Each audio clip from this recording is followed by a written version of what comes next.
I don't have to tell you things are bad. Everybody knows things are bad. Everybody's out of work or scared of losing their job. The dollar buys a nickel's worth. Banks are going bust. Shopkeepers keep a gun under the counter. Punks are running wild in the street, and there's nobody anywhere who seems to know what to do, and there's no end to it.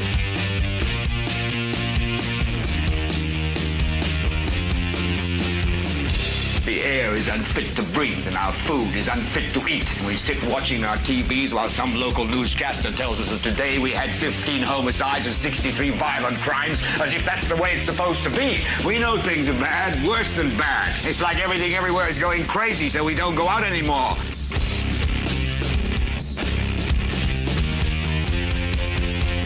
We sit in the house, and slowly the world we're living in is getting smaller, and all we say is, please, at least leave us alone in our living rooms. Let me have my toaster and my TV and my steel-belted radios, and I won't say anything. Just leave us alone. Well, I'm not going to leave you alone. I want you to get mad. I don't want you to protest. I don't want you to riot. I don't want you to write to your congressman because I wouldn't know what to tell you to write. I don't know what to do about the depression and the inflation and the Russians and the crime in the street. All I know is that first, you've got to get mad. You've got to say, I'm a human being. God damn it. My life has value. So, I want you to get up now. I want all of you to get up out of your chairs. I want you to get up right now and go to the window, open it, and stick your head out and yell, I'm as mad as hell, and I'm not going to take this anymore. Yes, ladies and gentlemen, I am as mad as hell, and I am not going to take this anymore. One of these days here, real soon, we will watch the entirety of that piece play out, and hopefully it will fire you up the way that it does me. Welcome, ladies and gentlemen.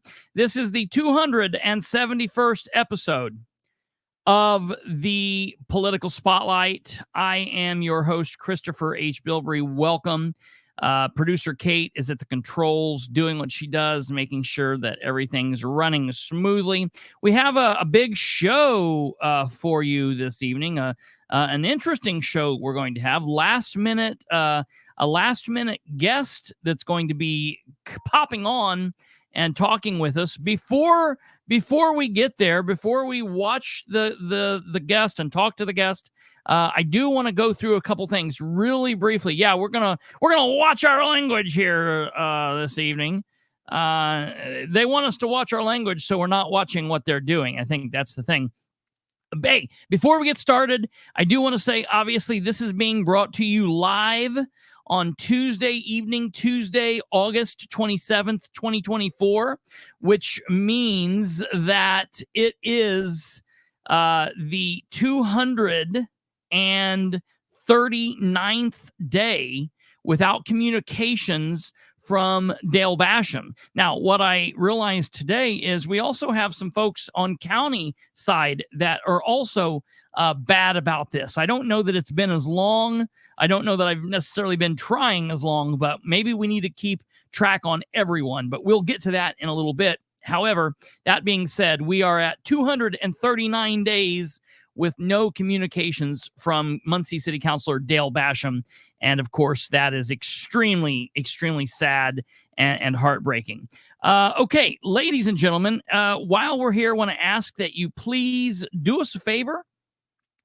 Hit the like, share, subscribe, do all of that stuff. If you're here on YouTube, if you're here via Facebook or Twitter, thank you for watching. However you watch, that's what matters. We are very interactive and we do want you to communicate with us.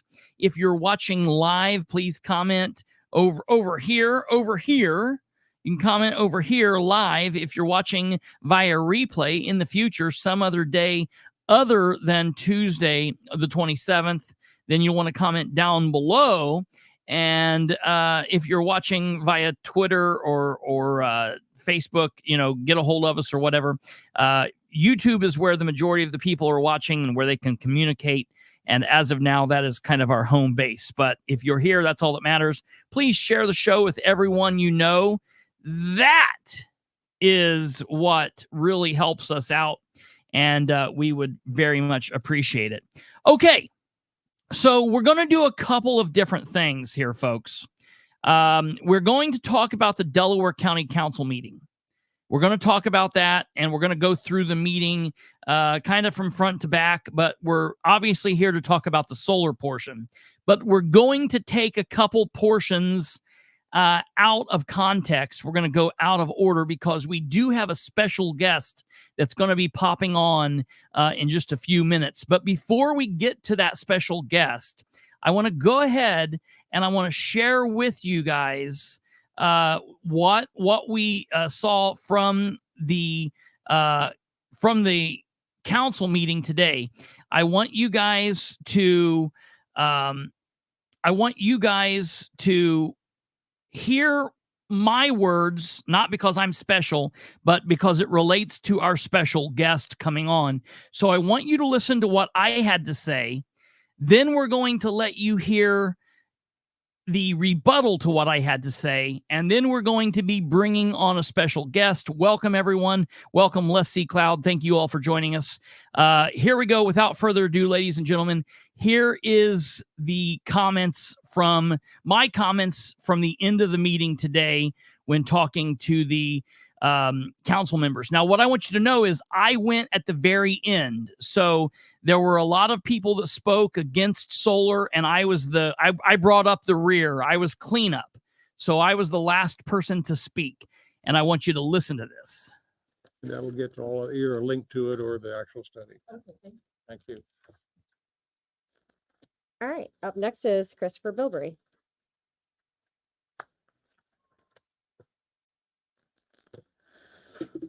Good morning.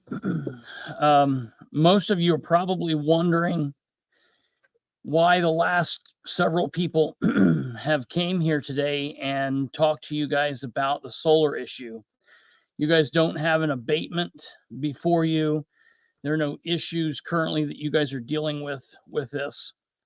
But the last couple speakers that talked hit upon a very important point, and that's the moratorium. And obviously, that would be the job of the commissioners. But I want to talk to you guys today as a citizen of Delaware County, as a citizen of Hamilton Township, as someone who's been involved in politics since I've been 8 years old, as probably one of the most important positions in government that I hold, and that's the position of a citizen. And I, along with the rest of your constituents, are your employers. It's not like we have a half and half Republican, Democrat council or commissioners.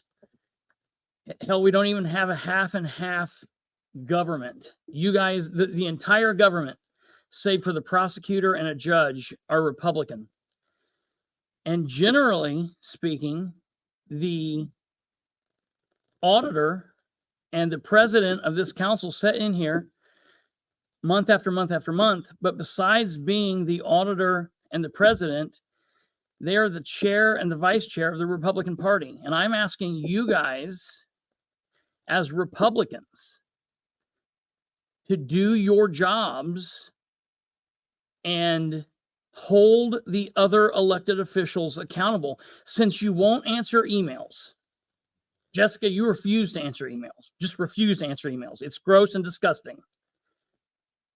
And until you're willing to do that, I propose that we come and take over your meetings from now until we vote your asses out or you step down. Watch your language, please. You watch your language, I'll watch mine. Don't swear, but okay. Okay, I don't care if you swear or not. You're not me.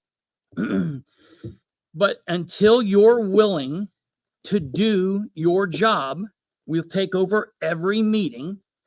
We'll continue to stack the bodies in here and force you guys to do your jobs. When these people are saying they're fighting, listen, they're more put together than the Gaston people, and the Gaston people were put together.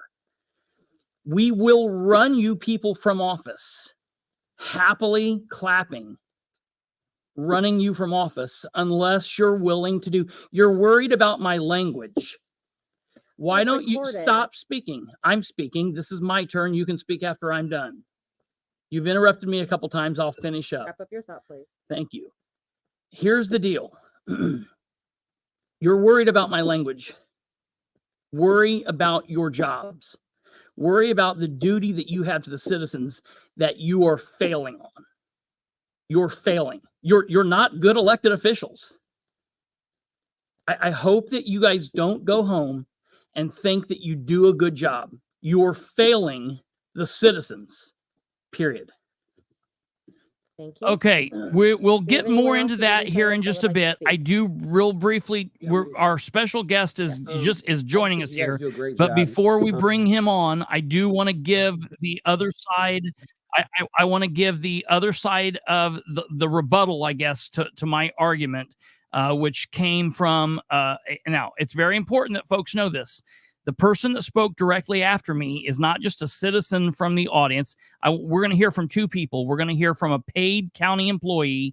Then we're going to be hearing from the brief words of an elected official. And then we're going to bring that elected official on, and we're going to have about 10 or 15 minutes of back and forth and see if we can come to agreement or agree to disagree, or maybe both run screaming. Here, let's listen to what the rebuttal, I guess, apparently to my remarks were. Here we go. Yeah, I mean, Yes. I just think you guys do a great job. I appreciate all Tommy Humbert, Delaware County Highway Department. I appreciate you guys all. Every time I ever call, need something, I appreciate you guys reaching out to me, getting back with me. I appreciate every one of you. But we just got to all work together to be stronger, and I see that happening. And I said something to Matt the other day about it, and it's showing. So I appreciate every single one of you. Thank you.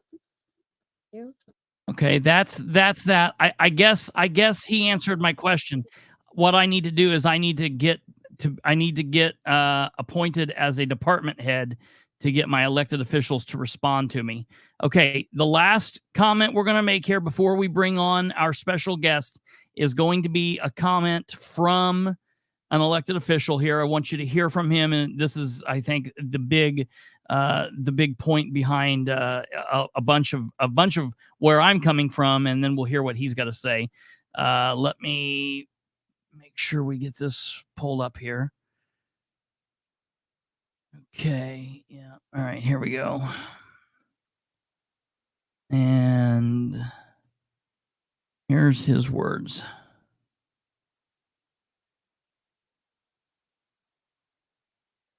Time. I know I've sent that off to a few folks too. So yes. Thanks, Colleen. I have one other comment. Yep. To Mr. Bilbrey's point, obviously I adamantly disagree with his assessment of this council. I think that once what presented with the abatement components that we were presented with last year, and the amount of work that we're trying to put in relative to avoiding these things from coming about in the future, lends itself that everybody on this council has taken seriously the concerns that have been expressed, and are working diligently to make sure that we're making the proper choices moving forward. So, and then to clarify one point relative to the two projects that had come before this council in years past relative to abatements, they were under an economic development agreement, which also would pay $200,000 a year each project to the county. So a total of $2 million in each case. That's different than the property tax components that we would not receive additional funds. That is correct. We are at our max levy. There is no money to be had. The surrounding citizens could potentially have their property taxes lowered, but the county was not going to be receiving any additional money other than what was built into those additional agreements. This current Royerton project does not have an economic development agreement. It has, I think, potentially approached our commissioners or economic development folks. They've, in essence, have not heard from them in almost a year. So we don't expect that to come to fruition here before us based on the timing that we heard about in the meeting last week. So I just implore everybody to continue to do what we mentioned in that meeting last week about, setting up and organizing and communicating your concerns and doing just that. And I think I can speak for everybody when we say, everyone here is taking that seriously. All right, there we go, ladies and gentlemen. That was the words of Delaware County District 3 Councilor Matt Kantz. And without further ado, we'll bring on Councilor Matt Kantz. Well, hello, sir. Chris, can you hear me? How you doing? We can hear you. Good. So, how's it going? Well, I'm just playing catch up. Yeah? Yeah. Yeah. With, Well, the social media heat that you're bringing upon us. All right. So, as we want to be fair here, you reached out. I appreciate you coming on and talking with us, and always welcome anyone from both sides of the aisle. All elected officials definitely welcome here to talk with us, whether I specifically agree with someone or not. I tend to agree with you more than a lot of your other cohorts, but we definitely have things on as well. But I definitely wanted to give you a chance to say what you felt and where you stand on all this. Well, I'm mostly want to discuss what you consider a screw up of this particular council. So as you probably have pointed out previously, this council, 6 of the 7 members are new within the last 2 years. The tax abatement that was brought before the previous council and approved by the previous council was tackled in February of this year. Ryan Webb and I voted to rescind the original agreement for Meadow Forge on that tax abatement. However, I have stipulated many times over, publicly and otherwise, and to those folks in Royerton who I met with last Saturday, or was part of that meeting last Saturday, relative to that abatement being, a potential legal battle. Which is true. It could have come to that. And so, the county council is responsible for certain facets of this. And so, I'm curious from your perspective, what you think we've screwed up since that point.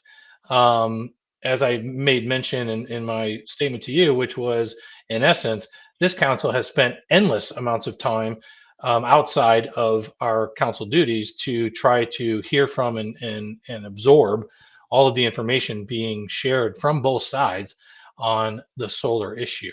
The council is wholly responsible, or only responsible, for the tax abatement component. After that February meeting, I don't know if you recall this, but Bill Hughes pointed out that the tax abatement committee that existed prior to that meeting didn't have any guidelines. And Right. So the information that was provided, and as Ryan has stated previously, he felt a little hoodwinked about in terms of what Baker Tilly and the solar companies were presenting to the county council at that time in terms of the revenue being generated, tax revenue being generated, and the incentives they thought that we were getting turned out to be baloney. Sure. So we implemented, this council this year implemented a tax abatement guideline principles that the tax abatement committee, which is actually reports to the county council and not to the commissioners. It's run currently by Brad Bookout by default. That group now, has guidelines with which the county council is going to stipulate what a business who wants to come for a tax abatement has to follow in order for them to even bring it to us. So that's the work that we've been doing this year. So the way you characterized it today was, I think, completely unfair given the amount of effort that has been made to try to listen to and take into account what's happening with the solar thing particularly. Sure. So and to your point, I do want to clarify.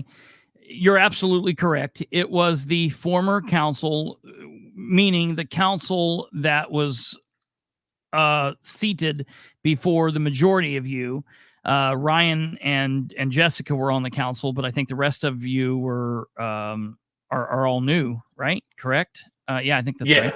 Well, yeah. So Eugene was put in upon Jane Lassiter's death. Yes, that's right. And then everybody else was voted in. Has been voted in, and so I do agree. Sorry, Jim Mokel, not Eugene. Oh, yeah, yes, that's correct. And so I do agree that any kind of screw up specifically from the abatement perspective would have been blamed on the former council, and more about the former council, not on them, but the company, who I feel like purposefully went out of their way to mislead various people, citizens, the council, and whatever. And so I do. Well, and they're doing that across the state. So I mean, that wasn't unique to Delaware County. And the information being funneled to us on a regular basis would stipulate that, and I implore people to try to look into that. But sure, again, that's what's come and gone, sure. Well, but however, the point that is very important is, number one, I do think I applaud you for all of the effort that you guys have taken since. Applaud Bill for the effort in setting up the new guidelines for how the tax abatement goes through the process and all of that. That's wonderful. However, it's in my eyes, in my view, it's kind of like putting it on a scale and weighing it. I weigh that, and I think that that's wonderful. I think that it was a major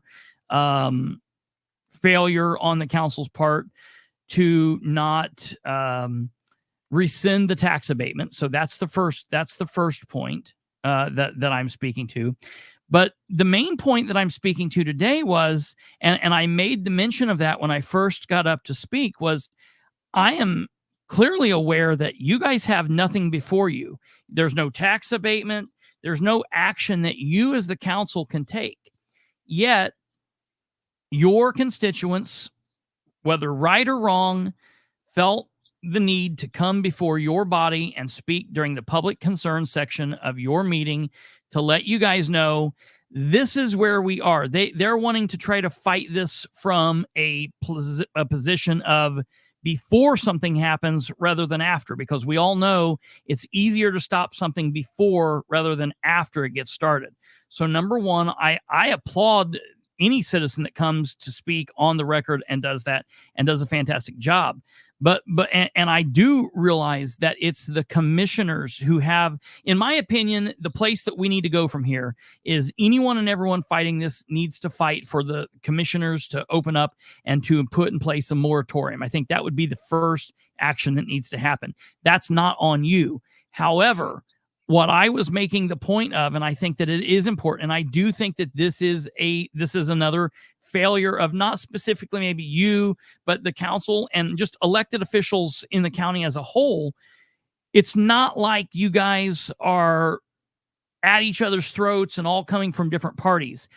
The majority of you are all, I mean, literally everybody, except for Eric Hoffman and a judge, are all from the same party.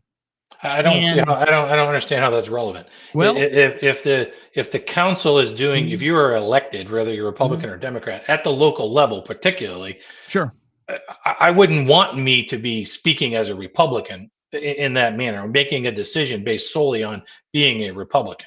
Like that's to me not how we should be doing business at the local level. We don't want to become the federal government. We want to be making decisions based on what's best for the county and the citizen as a whole. We represent everybody. So I don't see how that's relevant other than what you tried to stipulate earlier, which was about the party leadership and trying to push the commissioners. Well, you've come up against the commissioners. I've come up against the commissioners. Everybody on the council has come up against the commissioners. Okay. So there is change on the horizon when it comes to that. I hope. We hope. We hope. So, but ultimately they are the authority, and I could look Shannon or James or anybody in the face and tell them exactly how I feel about it. Absolutely. That is one thing we can do. But they should be hearing it from everybody else. If you're saying that as an elected official in Delaware County, that you have no obligation to speak to your other elected officials. I understand. I didn't say that at all. I did not say that at all. I said I do speak to them. I absolutely have no problem speaking with anybody. Their ability to respond, our ability to actually get good communication, the ability to collaborate, that's a whole other story. Well, making an effort are two different things. Sure, sure. And so would you say that there is an effort from your fellow counselors to implore the commissioners to maybe explore other options with this? Would you say that that's happened? I don't know that that's happened, but I would Okay. say that based on what Jim spoke about at the Saturday meeting, which is I do think that the tolerance level for providing any incentives to any solar Sure. companies, particularly, is this council, as you can see, even though everybody was weighing that abatement rescission as one decision, the Yeah. go forward path, it's highly unlikely, if at all, that you're going to get a 4-3, let alone not a 7-0 vote against something like that. Absolutely. So but again, not to speak for them, and I don't think Sure. that I don't think that counselors feel it's necessarily, we have conversations off the cuff. We see people at functions, we talk behind the scenes. And Therein lies my Republican comment. Well, So sure, it's a little sure. bit more different than, say, if it was a 50-50 split between Republicans and Democrats, and you're only seeing half of your other elected officials at Republican events, and it's let's just be We're honest. not seeing them there, to be honest with you. So I mean, we were at the Farm Bureau dinner Right. last night, Yeah. and literally every candidate, at least 3-4 of us from council were there. And there wasn't one commissioner, so Yeah. we're not actually Right. seeing them. Okay, often, so.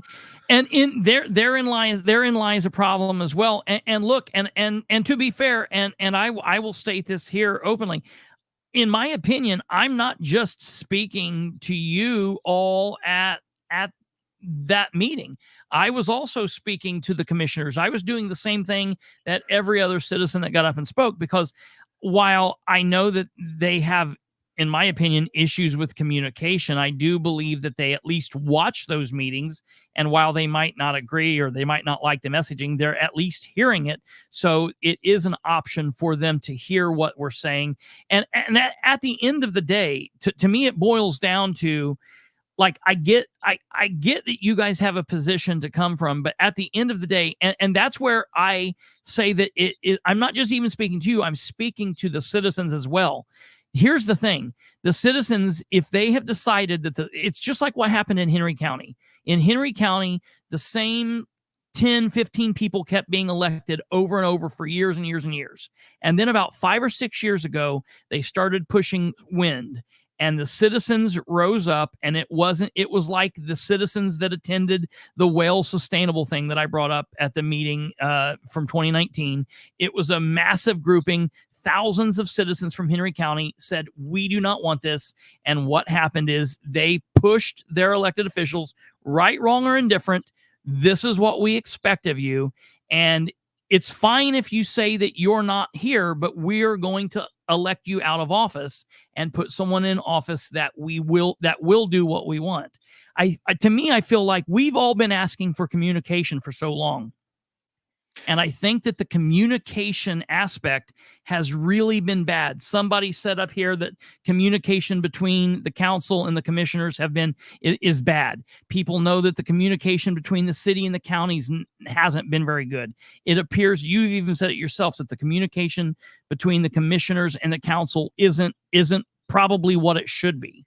So my question is, well, you can't turn the Titanic overnight, right? So, well, no, sure, absolutely. But I guess at the end of the day, at some point, if the decision is made, you can't make this decision. Here's what we got to say. We got to say, okay, time for communication is done. As citizenry of Delaware County, we're done talking. This is what we expect of you. Your public servants. You might not agree with us, but the citizenry is saying, stop this. Do whatever you can. Do whatever you must. Do it. And sure. For those that do it, good. And for those that don't, we'll see what happens. Well, and right. But again, you're you're asking us as citizens to push the same buttons that the citizens should be pushing to the proper people, not the county council. The county council has some, responsibility, I guess I'd call it, to speak and express, like I did today, what I've heard from constituents across the board. Absolutely. But again, is that a reason that you're going to, vilify people? I don't think that's a fair assessment. So I do agree, and I've said it to those folks, saying it to you, that ultimately folks should rise up if that's what they feel they should do. Absolutely, without question. Show up to the council meetings, as Ryan stated today. We do let people speak. Everyone should be able to have their say. I've gotten to know Ron and some others that are part of this process. Tim Nickham and I have talked, ad nauseum at times about this topic. So, we are acutely aware. So my point to counter rebut what you said today was that most of us have taken a lot of time and effort to try to understand the issue and make sure that we're articulating that what people are adamantly against going forward. You said most of us. You want to go on record and state who hasn't? I couldn't tell you because I don't know what everybody does. Okay. Yeah. I was just trying to see. Yeah. see I mean, we've been weighing in. I mean, there's no doubt. So, and I think even those that have some, probably sitting on a fence about certain things between land rights and the ability for solar to, or land use rights, I should say, yes. Versus the impact that solar will bring and the lack of actual dollars that will come to our Yes. county as a result of it. Because the flip side of that conversation, and one thing I don't really want to go down this road necessarily, but Sure. the ordinance for wind, which was a moratorium, I believe, was what prevented wind 10, 12 years ago. Randolph County is actually reaping a ton of benefits from wind.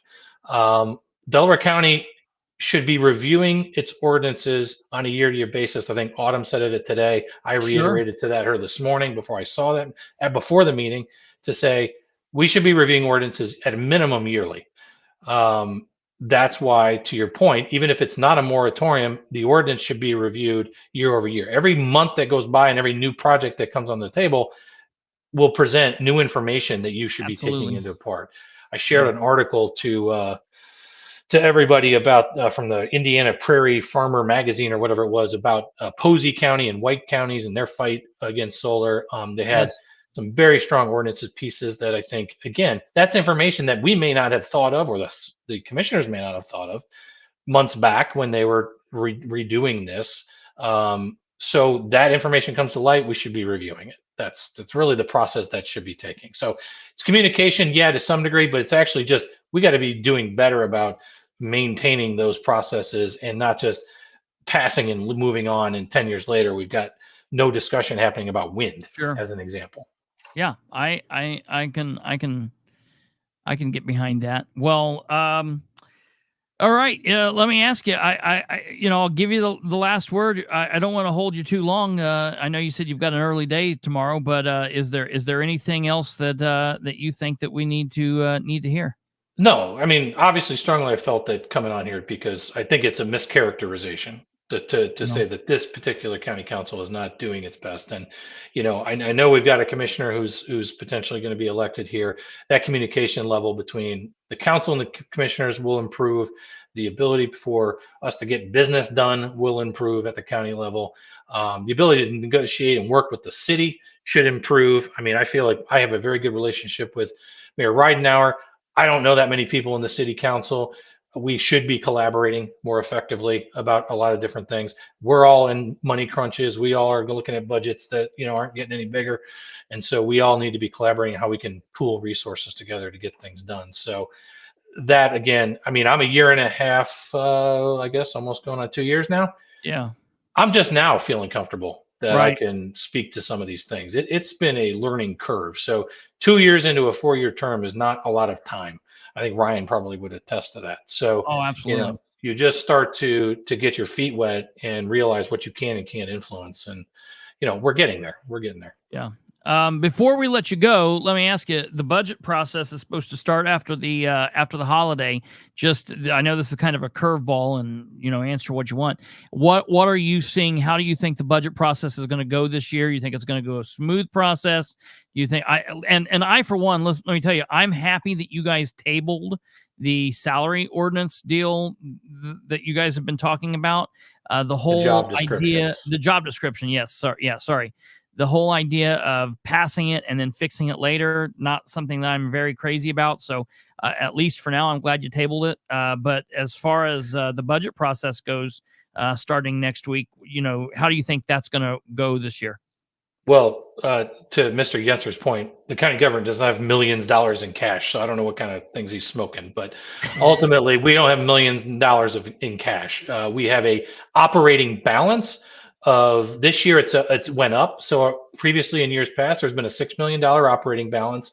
That's to cover the time from when we get paid by the state, which is twice a year, and the ability for us to pay our bills in if something were to happen. So that operating balance, actually, I've asked for that to be reviewed. Jessica and I both spoke to Ed Carroll about it to understand if that is the number that we should be continually working from based on the criteria because it's been that way for I don't know how long, a decade, maybe more, I don't know.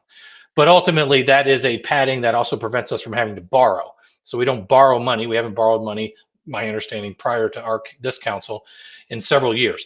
So the goal is to maintain an operating balance. So when Rick or whoever looks at the sheet and says, "Oh, you got $6 million in the bank," that's hogwash. We don't have $6 million in the bank. We're working from an operating balance to maintain so that we don't have to get in trouble or borrow money. That's number one. The max levy number is not something we can control. He made some useless comment about the property taxes going up. We're not seeing any more money to the county from property taxes. So just because you see $1 million figure in Gateway, as he's saying, it does not equate to what we actually receive from our max levy, which is the number we have to use that our budget needs to come under. So this year, we don't expect much more money than we got in years past. We've done a little better on interest. We've done a little better with that operating balance. And so we may have some leftover money to try to probably put towards salaries.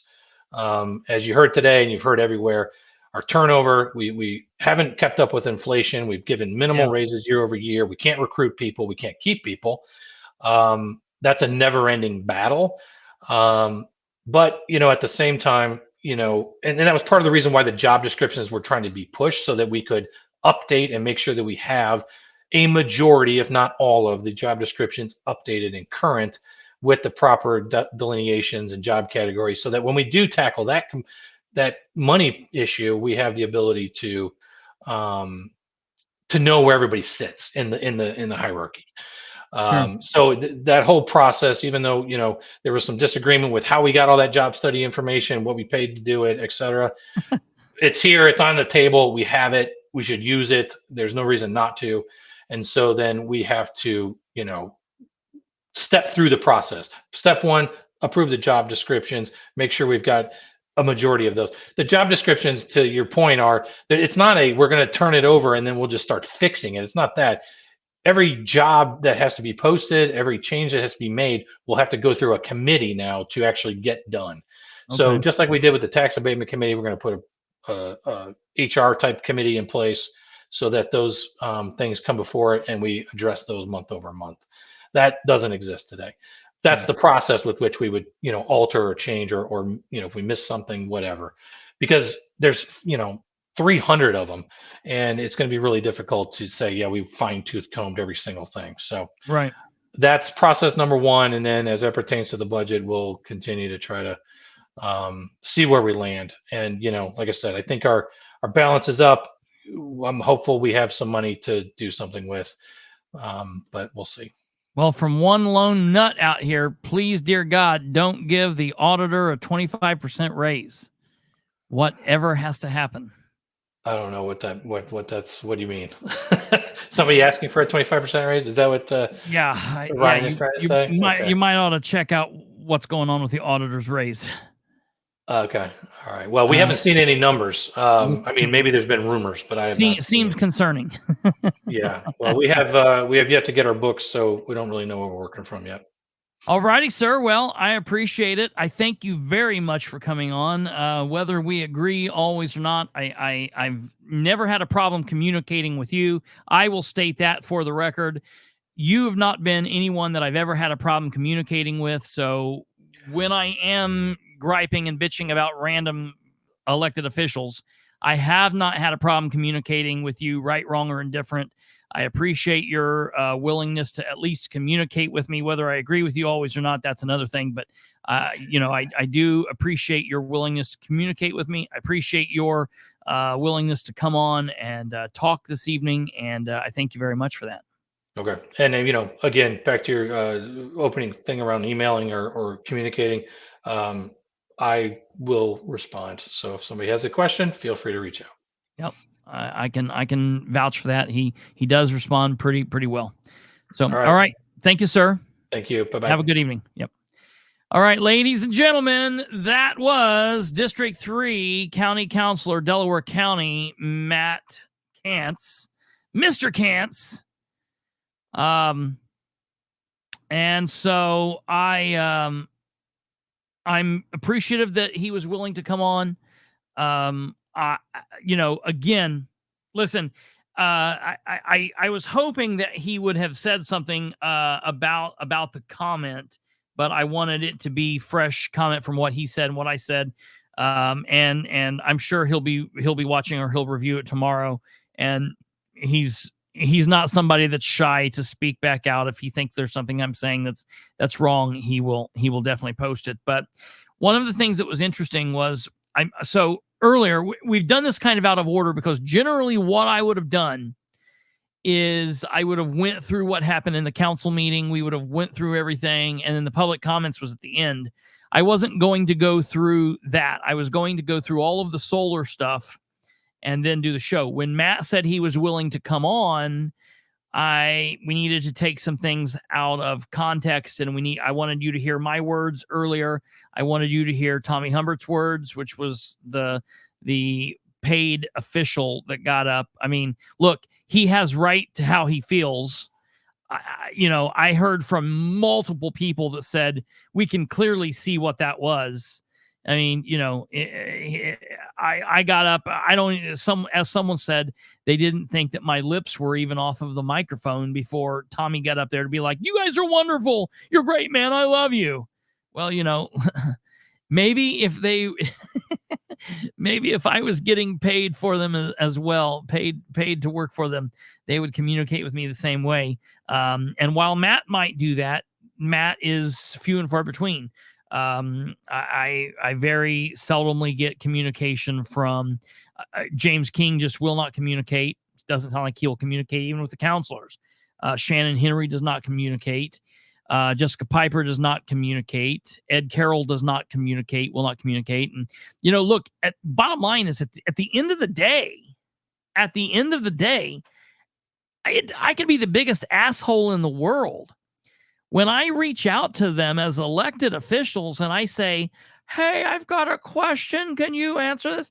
The fact that they can't put fingers to keyboard and respond is gross, and it's uncalled for.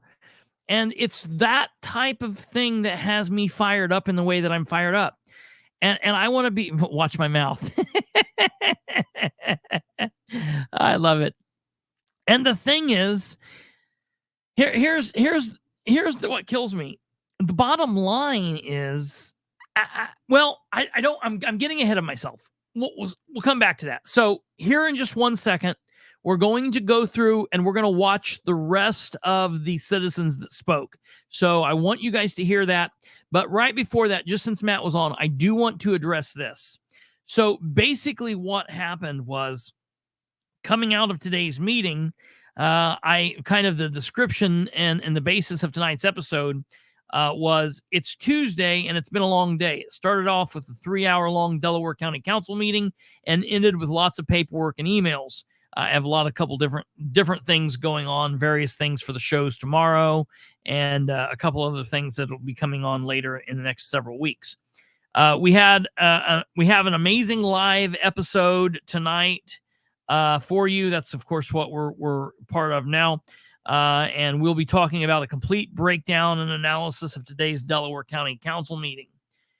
So that's what this is. I said, and in case you missed it, County Councilor Matt Kantz adamantly disagrees with my assessment of the faux publicans in Delaware County, as I call them just today, in charge of every aspect of county government.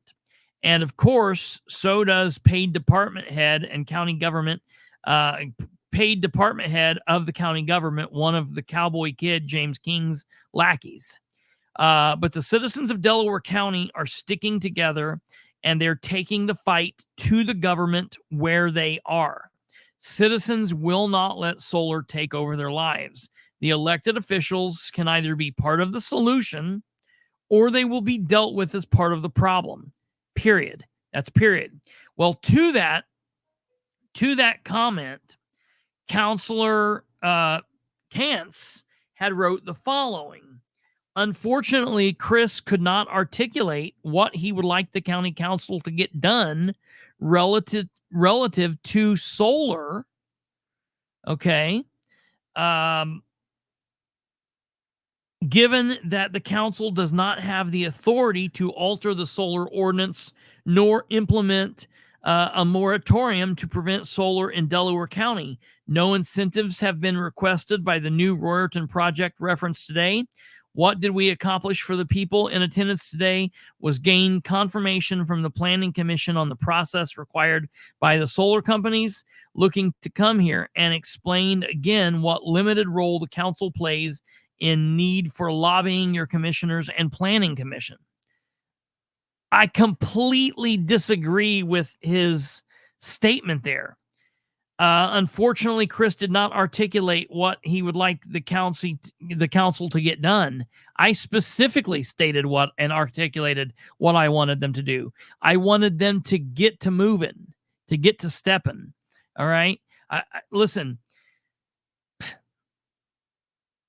I think the time for communication, the time from hearing excuses and the what about this and the but we did this, I feel like we are at a precipice. And this is a message.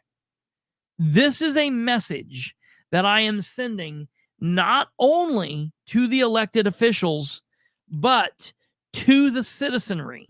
Okay? This is a serious put up or shut up type of a situation. And this goes for everyone on both sides of this. It goes for the elected officials and it goes for the citizens.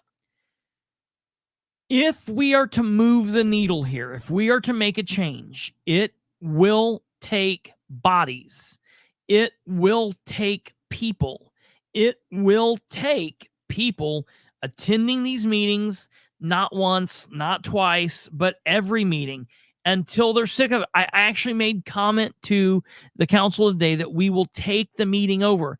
Look, they were very accommodating today. Let me tell you what they won't be. In another 3 or 4 months, if they have to listen to that for another 3 or 4 months, they're going to start pushing. And when they start pushing, they're going to start doing things like trying to silence citizens. That's when we then say, no, we will not be silenced. We are demanding that you, as an elected official of the county, as a cohort, as a quote unquote elected kind of employee of this system here, talk with your other fellow officials. I'm not asking if they communicate with you well. I know that James King and Shannon Henry don't communicate for shit. Welcome to our world. Welcome, Delaware County Council, to our world. They don't communicate with you? No way. They don't communicate with us. You know what I mean? That's the thing. So it's very important for people to understand that I am no longer really asking for communication. I'm not asking for the but we did this. I am to the point where I'm saying if the citizens are interested in fighting and stopping, here's what's going to happen.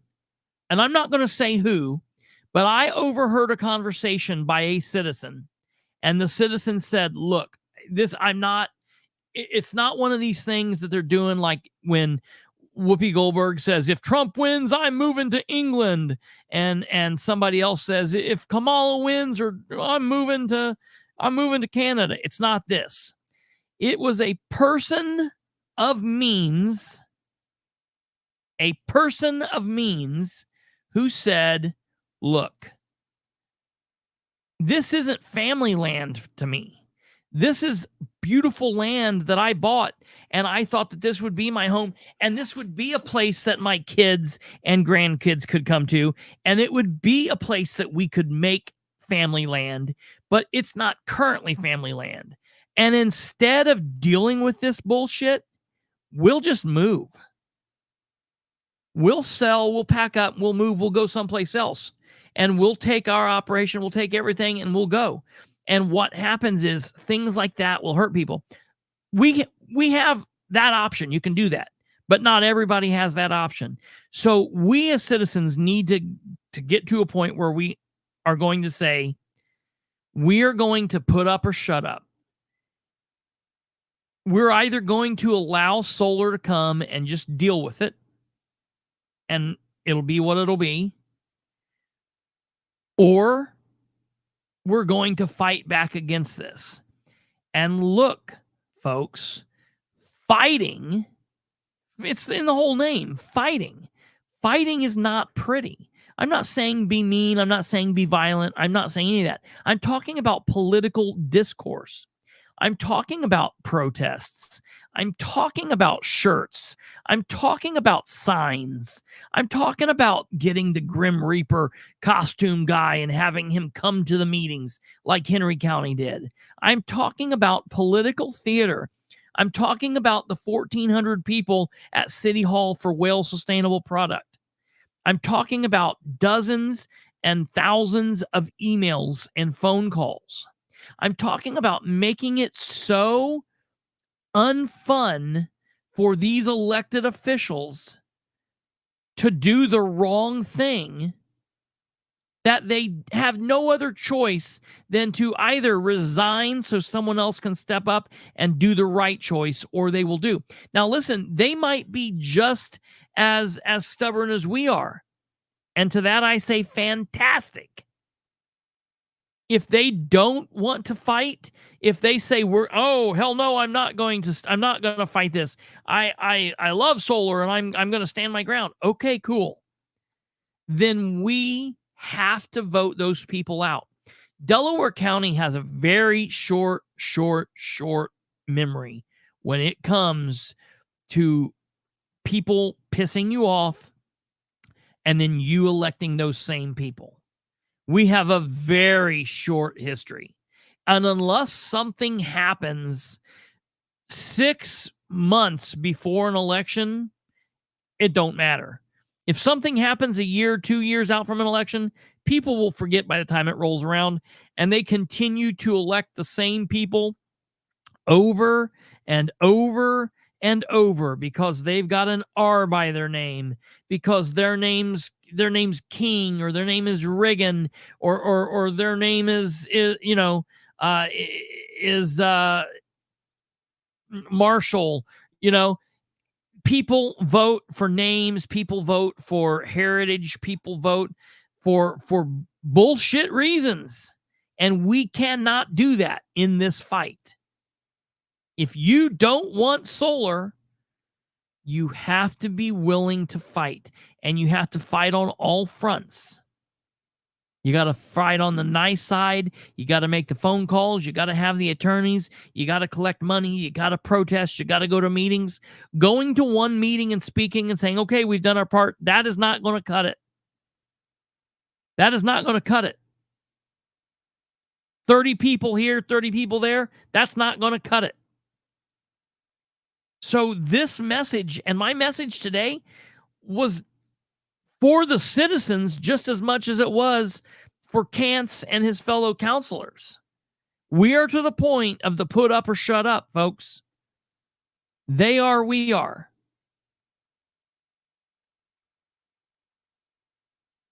And when we say, look, I've been preaching communication, transparency, accountability forever.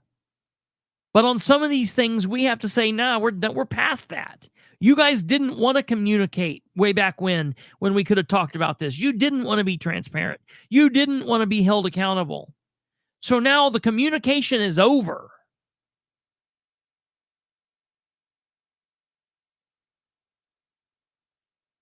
The communication is over. We are telling you we demand a solar moratorium. Now, it's your job as elected officials to figure out how to get that done. And that means if it takes the commissioners doing it, and that's their job, they've got to do it. If it takes the council putting pressure on those commissioners, then do it. If it takes the sheriff talking to those commissioners, do it. If it takes the auditor and the clerk talking to those commissioners, do it. And if they are saying they won't, then the council needs to come back to us and let us know. You have a job to do, and the job is to do what your citizens are asking you to do. Now, what we've got to do, because listen, folks, it's going to take a majority. It's going to take a majority. We need a majority. And a majority, I'm sorry, is not 20 or 30 people. A majority is not 45 people. We need a large grouping. Okay, we're going to go through and we're going to listen to these other citizens. I will get to your comments, Tweety Bird. I promise you, because that is an important question to answer, and that is very important. So I will get to your question. I want to let people hear the other citizens. I think that is important. I want to make sure that those citizens are heard on the record, and that everyone is able to hear what was said today. There's not many people that spoke, so it's not going to take a long time. Just bear with me, but we will get to your question and any other questions. Gaston is showing up and being a part of the fight. They are helping, and that's the thing. We're building off the backs of Gaston, and I said that in the meeting today. Gaston was organized. But what I'm seeing out of the Royerton people is even more organization. I'm seeing a level of organization that's even more so than Gaston, and it's earlier, and that's good. So if we can continue to grow on that, then that will be a good thing. All right, ladies and gentlemen, here we go. We've got Ron Crouch. Again, I'd like to remind everyone that try to keep this to 3 minutes. We've got a handful of folks who've signed up today.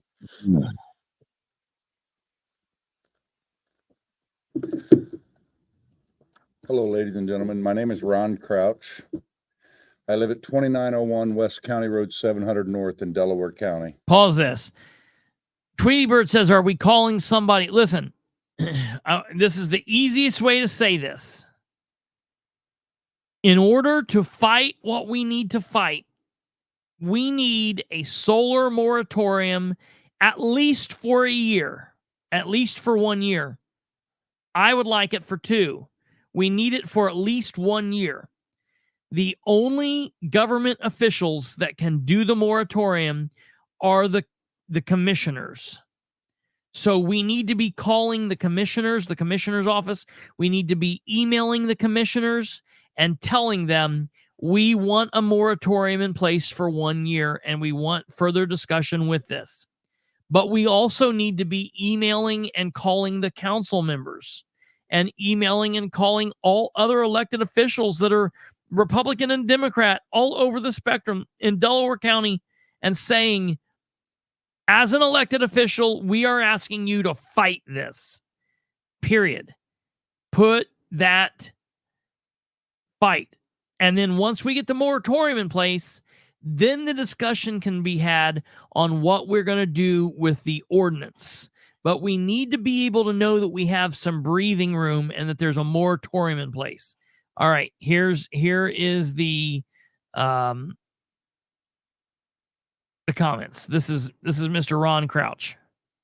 I moved here from Grant County. I lived in Grant County for 25 years, and I just moved here 4 months ago. I'm a businessman here in Muncie as well. I have 22 employees. We're a union company, and I moved to this area very recently.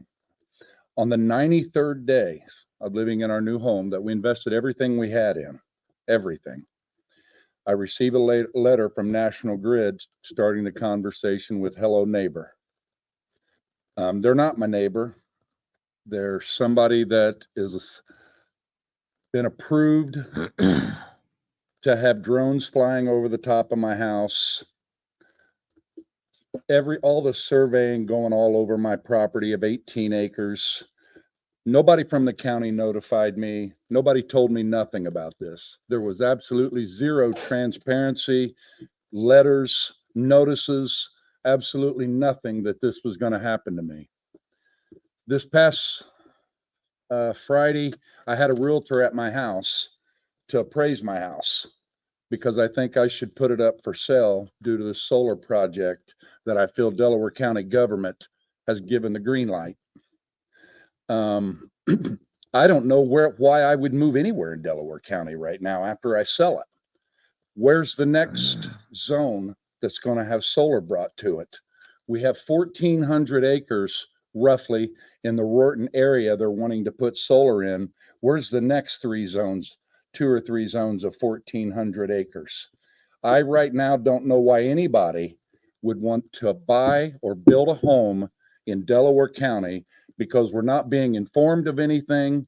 These companies are coming in and they are monsters. They are giants. And the main reason I came here is because I spoke to one of the farmers that signed on last night. I had a long conversation with him and I told him I forgive him because I am a forgiving person. And he said, "Ron, I think I've done the wrong thing. Our county has allowed these giants to come in, speak to these farmers and sell them and promise them the moon and do everything with no protection whatsoever." I challenge to find out, does one government official in Delaware County have any idea of what they're saying to these farmers to get them to sign on? What are they promising? Is that being monitored? Does that have anything? We have brought a giant into Delaware County.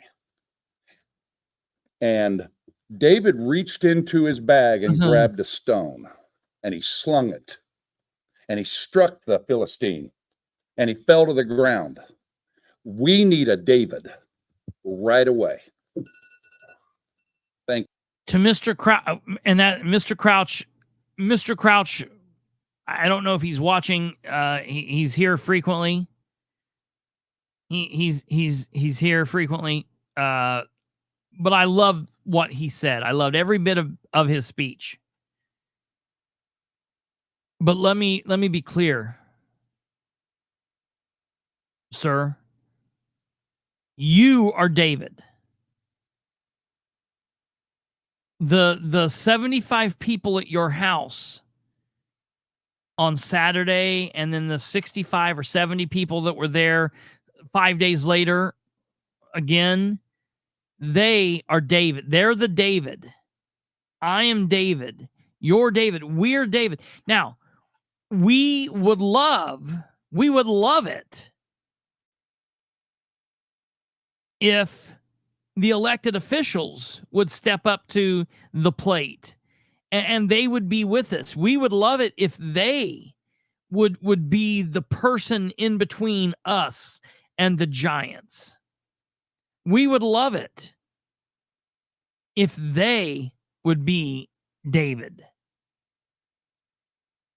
But I'm here to tell you, they can fall just as easily as Goliath did if they're not willing to get on board and do what we are demanding of them.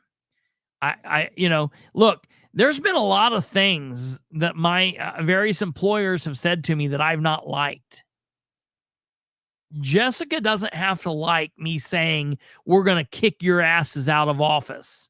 She doesn't have to like that.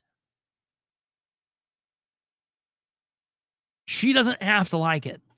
I haven't liked a lot of things that my bosses have told me, but at the end of the day, you have to do it. All right. We're going to move on to the next commenter. All right, next up we have Melinda Crouch. This is Ron's wife. Are you gonna take her time? Okay. Yeah, sorry about that. All right. Hello, Hi. my name is Melinda Crouch and I'm his better half. So I am opposed as well. I live at 2901 West County Road 700 North in Muncie, and we just bought our home. We just bought our home a few months ago, and we moved from our home of 25 years where we raised our kids in Gregg County. And then we were not notified whatsoever about the plans of the solar farm coming around us. And it will be wrapped all around us. And so it's disheartening, to say the least. I have something that a friend of mine, wanted me to share, because she knows a lot more about this, so I'm not a speaker.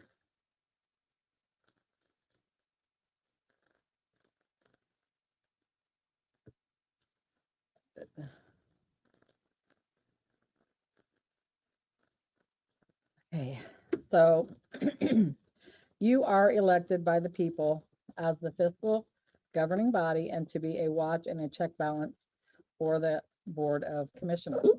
If you are not aware of all the negative financial impacts from solar, you need to get educated soon. First, numerous real estate studies that are peer-reviewed by universities by experts in their field show negative impacts to home values up to 3 miles.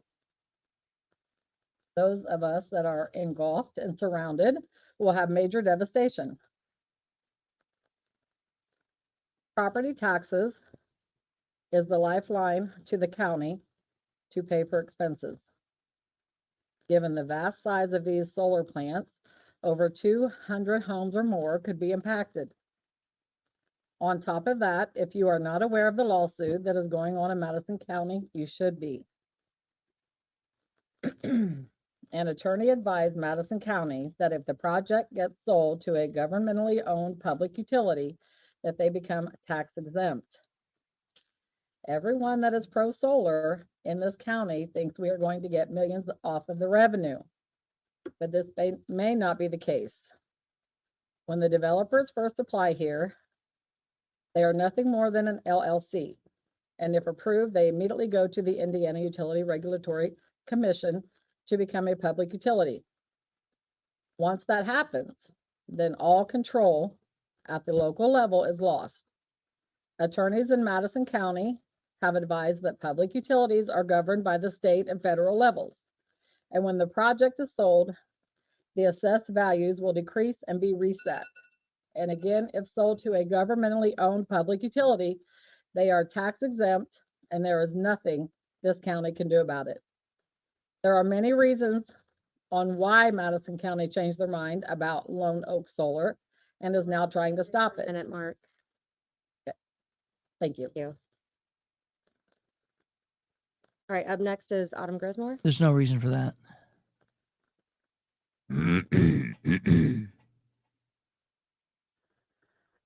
Good morning.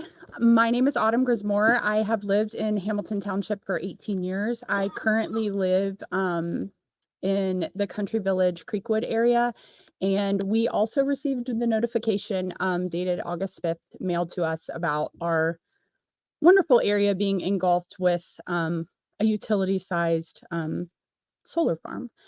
I guess I want to lead with kind of taking it from our solar ordinance.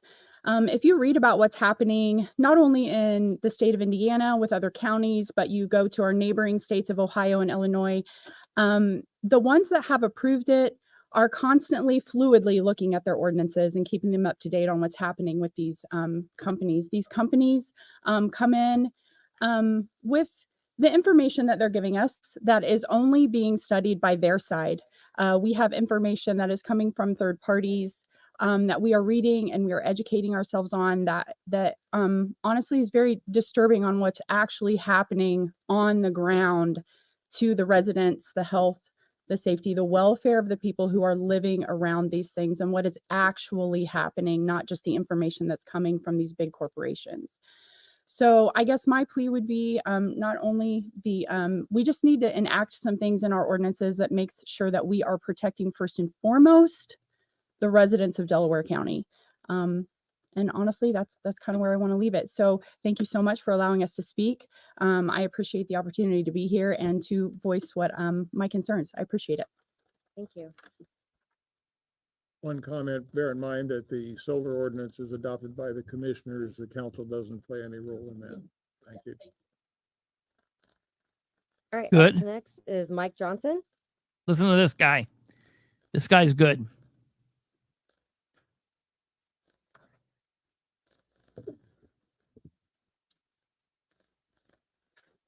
Yes, thank you. Ms. Piper, will you let me know when I have 30 seconds left, or somebody who's keeping time? Thank you, Mr. Freeman. Mike Johnson, I live at 11701 North County Road 200 West, Muncie. I'm sad. My wife and I bought this property 8 years ago. This was going to be it here. We put a lot of money in it. We love it. We got a beautiful forest. We got a 2-acre flower meadow. And now we wake up every morning with that pit in our stomach. It's gone. When I look out my front door and I'm going to see solar panels, it's just heartbreaking. Our property value, you know, as much money as we have invested in this, several $100,000, how much are we going to lose? But we don't want to move. The solution is not to move. The solution is to fight this back. And please do not take this path with these solar companies. We look at our place as like our own little national park. The grandkids come out and play. We enjoy the serenity. I enjoy hearing the chickens crow down at the end of the road. Can you imagine what's going to happen when they start this construction process? This is going to be devastating. Devastating to my neighbors, devastating to you, and devastating to this county. And furthermore, it's going to be devastating to this state. I know that my neighbors and the people that are around us, we're well organized. We're well organized and we're ready to fight. This will be nothing but blight. That's what it'll be, is blight. When you look out and you see all this, it'll be blight. They'll say they're going to take care of it. They say it's going to be good. They say they're going to plant flowers. Are you kidding me? That's not going to happen. And in closing, I mentioned this at the last meeting I was at here. If everybody would please just turn around and look at that Delaware County seal up there. That is Indiana. That is Delaware County. Farm fields, ears of corn, a plow, a beautiful sky. And I just want us to remain that way. This is pristine farm ground in a pristine area. Let's keep it this way. This will create blight like we've never seen before. Thank you. Thank you. Okay, I'm going to pause this here real quick, and I apologize because as the last couple speakers were speaking, I kind of got transfixed in listening, and I was over on the other side, so I wasn't seeing the comments. I apologize. I want to comment about some of these. I just want to make sure that people aren't getting... I want to make sure that we're all talking with factual information. Number one,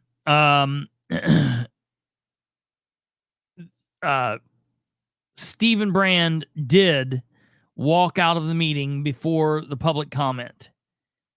I don't have a problem in the world with him doing that. And the reason I don't have a problem with him doing that is because of I know what was going on. Look, we're in a meeting. He can't just stand up and yell to everybody, "Hey, this is what's happening." So look, I'm a former police officer. I don't like going into a room and being in a tight, confined space.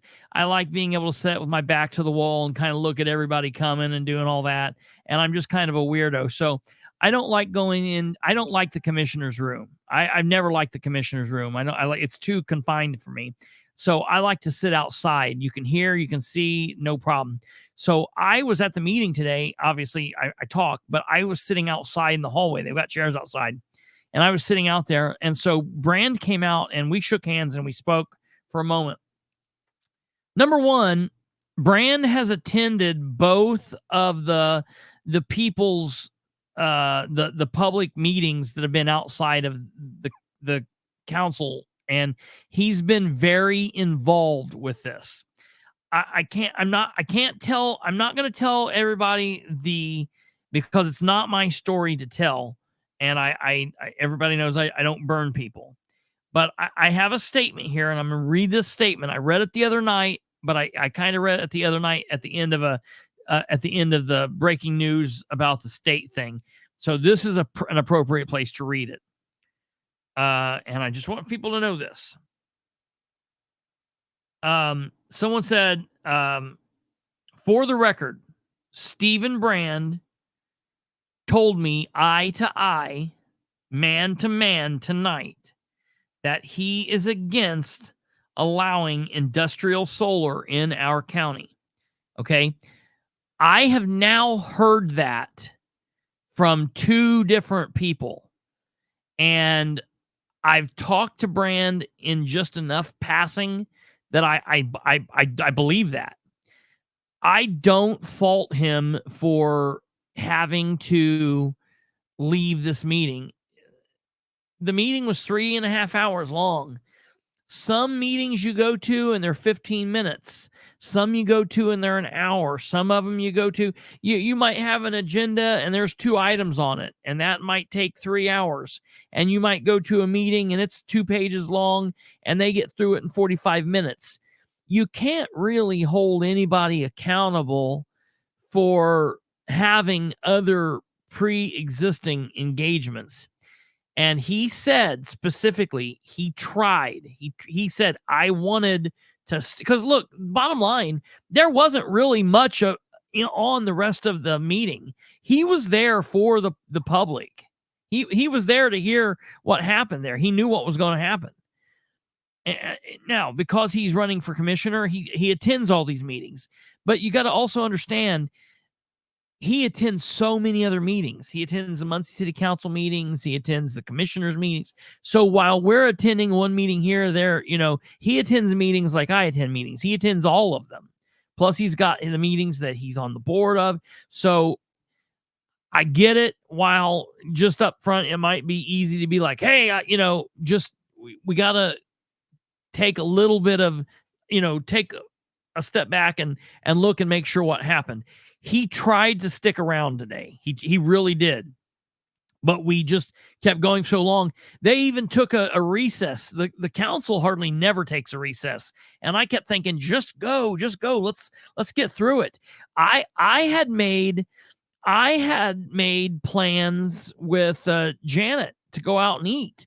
But because the meeting went so long, I had something else come up and I couldn't do that. So and GW, that's the thing. As long as he walks the walk that he's talking, at the end of the day, we're not going to know on any of these people. Look, I'm not an idiot. Maybe Brand is going to have me snowed. Maybe he's all full of it. I don't believe it, but I've been wrong about people before. It is what it is. So we'll do it. I mean, I'll tell it to you like this, and you can take this to the bank. If Brand gets in office and he's not good, I'll be the first person there yelling at him. So it is what it is. But I appreciate that comment there. I appreciate your comment there, Tweety Bird. Giving Brand a chance. I always give people a chance. I very much appreciate that because I know, just as a given, you and him are kind of on opposite sides of things. So I very much appreciate that comment. And I know others do as well. Time will tell. At the end of the day, time will tell. That's the number one thing. You know, it will go. All right, let's listen to this. Up next is Mallory P.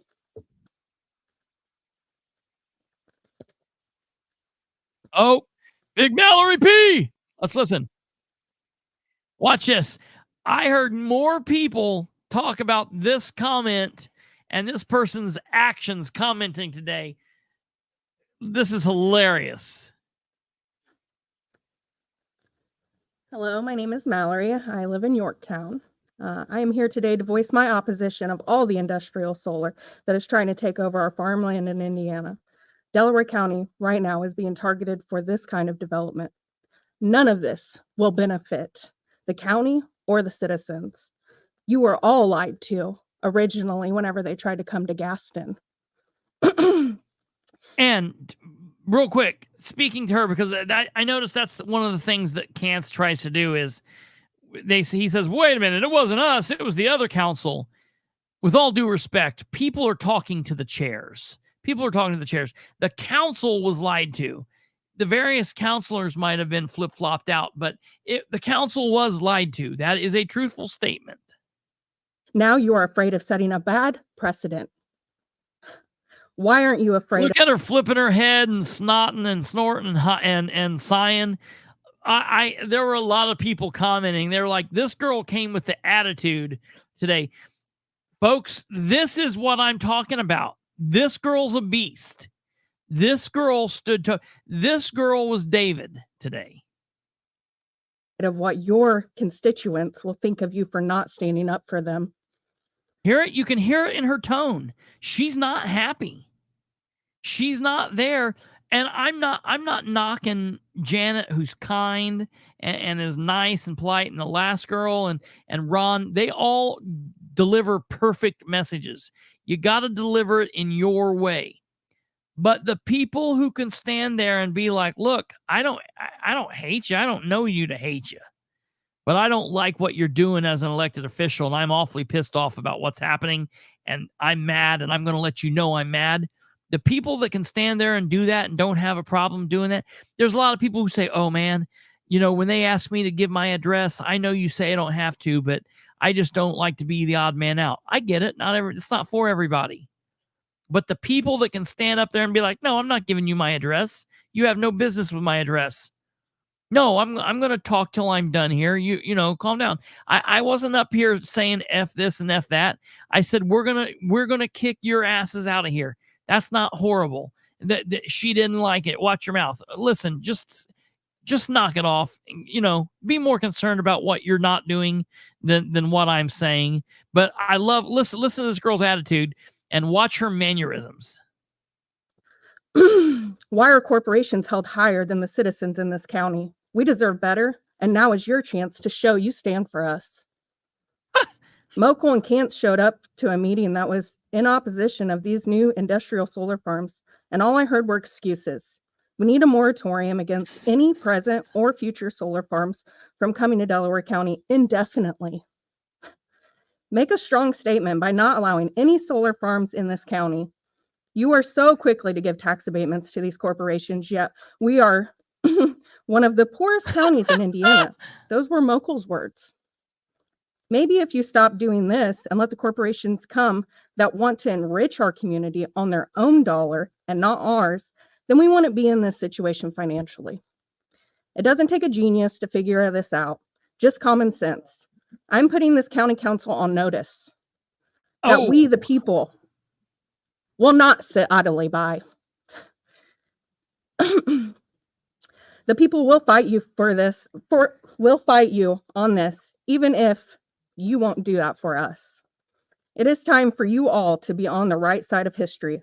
Either you are with us or against us. If you are against us, I hope you enjoy your last term as a council person. You wouldn't want this across the street from you or next door to your home, and we don't either. Protect the farmland in Delaware County. This will ruin the quality of life for citizens and create blight in the county. And on top of that, the fire deputy showed up and said they are in no way prepared to handle anything that would go wrong with this. And that's all that I have to say. Hair flip. Woo! I heard a lot of people talk about that hair flip. I loved it. I loved it. I loved it. Look, you know, she stumbled over a word here or there. She got choked up, but she was sincere. And it is what it is. It's okay to be sincere. You know, look, we came from England, folks. We sent the redcoats packing. And those guys and gals can stand up in the House of Parliament and say everything but your mom's so fat jokes. They get mad and they get yelling and carrying on, and we're afraid to show a little bit of perturbedness. Psst, enough of that. So I very much appreciated that. Sounded like a real American to me. Keep giving them hell. Absolutely. And for the record, today was her first time ever speaking in front of a crowd, in front of public, and like that, doing this. And so she did a great job. Everybody there did a great job, and I very much appreciate that kind of stuff. I think they did awesome. She did an awesome job, and she's right. Now, I do want to speak real quick to her point about the fire chief. There was an assistant fire chief for Hamilton Township Volunteer Fire Department. And I don't know if those of you have heard me talk about the Hamilton Township Volunteer Fire Department before. They are a volunteer fire department, but they are probably one of the best trained volunteer fire departments around. They're one of the biggest. They go on a lot of different calls. They're so big, and they answer such a big area that they actually have 2 different station houses, and they are up on their stuff. But the deputy fire chief was at a meeting that I was at Ron's house, and he said, we are not, I loved his answer. He said, trust me, we will be where we need to be to make sure that you guys are safe. We will do what we need to do, and we will get to a point where we need to be to make sure that we will take care of you. But he said, as they sit right now, they are not prepared to have solar farms in their area. They don't have the equipment that it would take to fight a fire at one of these places. Let's imagine, for the sake of argument, that you've got some drunk that's out cruising the back fields, driving home from a bar, driving home from a buddy's house, and he's out doing 100 miles an hour, not paying any attentions, and he wrecks off the roadway, and he goes over the couple 100 feet, from the road, crashes through the fence, and wrecks into one of these solar fields, and it causes a massive fire. They're not currently set up to do what it takes to go and rescue that man and get him from there. It would take some doing. Now, he said they're going to be prepared and they're going to do what they got to do. But the whole point is, that's what these people are doing to us. They're putting us in a situation where they're coming in and they're not even talking with the people that need to be in the know about these things. That's very, very important. She went in and showed her ass and got mouthy with him and then went to work. All right, ladies and gentlemen, there's just a few more comments here. Here we go. All right, next up is Janet Gernand, sorry. Here's Janet Gernand, and I really appreciate Janet showing up. This is the lady that the commissioners rudely wouldn't let speak last time. Good morning, everyone. My name is Janet Gernand, and I'm a constituent residing in Mount Pleasant Township. I come to you today not only as a concerned citizen, but as a mother and grandmother who is extremely concerned for my children and grandchildren's future food source, health, and welfare when it comes to installing large industrial scale solar power plants on prime agricultural farm ground in Delaware County. According to the American Farmland Trust study entitled Farms Under Threat, we permanently lose 175 acres every hour in America due to urban sprawl. Between 1992 and 2012, we lost 33 million acres, and of those, 11 million were prime acres. Prime farmland is the best land in the nation. There are only 3 states with over 50% of their land designated as prime farmland, and Indiana is one of them. Also, out of 92 counties in Indiana, there are only 12 counties that have over 90% of their land designated as prime farmland, and Delaware County is one of them. These 12 counties should never have large industrial solar power plants on any of their farmland. Also, are you aware that Madison County is the only county that was able to have an impact study performed by Professor Stephen Miller of Michigan State University? Professor Miller is an agricultural economist who has performed several studies for concerned citizens in Michigan of what happens when you take a certain amount of farmland out of agricultural production. It's important to understand that tax revenue promised to our county by solar developers is not new money. It only displaces an already existent income known as Indiana agriculture. Madison County is the only county in our state that has had this study performed, and all you need to do is read it. So please do so. And I would be happy to get that information to you. According to Professor Miller, taking 1,870 acres out of production from Madison County's prime farmland will result in a loss of over $2.3 million each year. Over the life of the project of 35 years, that's a loss of over $82 million. And Lone Oak Solar promised Madison County $24 million in tax revenue. This is extremely concerning because most people do not understand the major impact that agriculture has on Indiana's economy.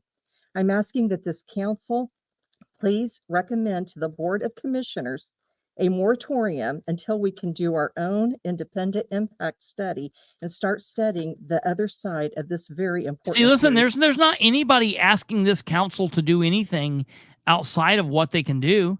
Nobody was asking this council to do anything crazy. Issue. Our children and grandchildren's future for food source depends on decisions that we're making today and in the days and months to come. We owe it to them, along with future generations, to do our due diligence in researching all sides of this issue. And I so much appreciate your time and attention and voicing my concerns. Thank you. Thank you. You could, if I you love could it. send the Miller study to the email address on the agenda. Okay, how do I get that? Loved it. I loved it. That will get all, either a link to it or the actual study. Okay. It was fantastic what she did there.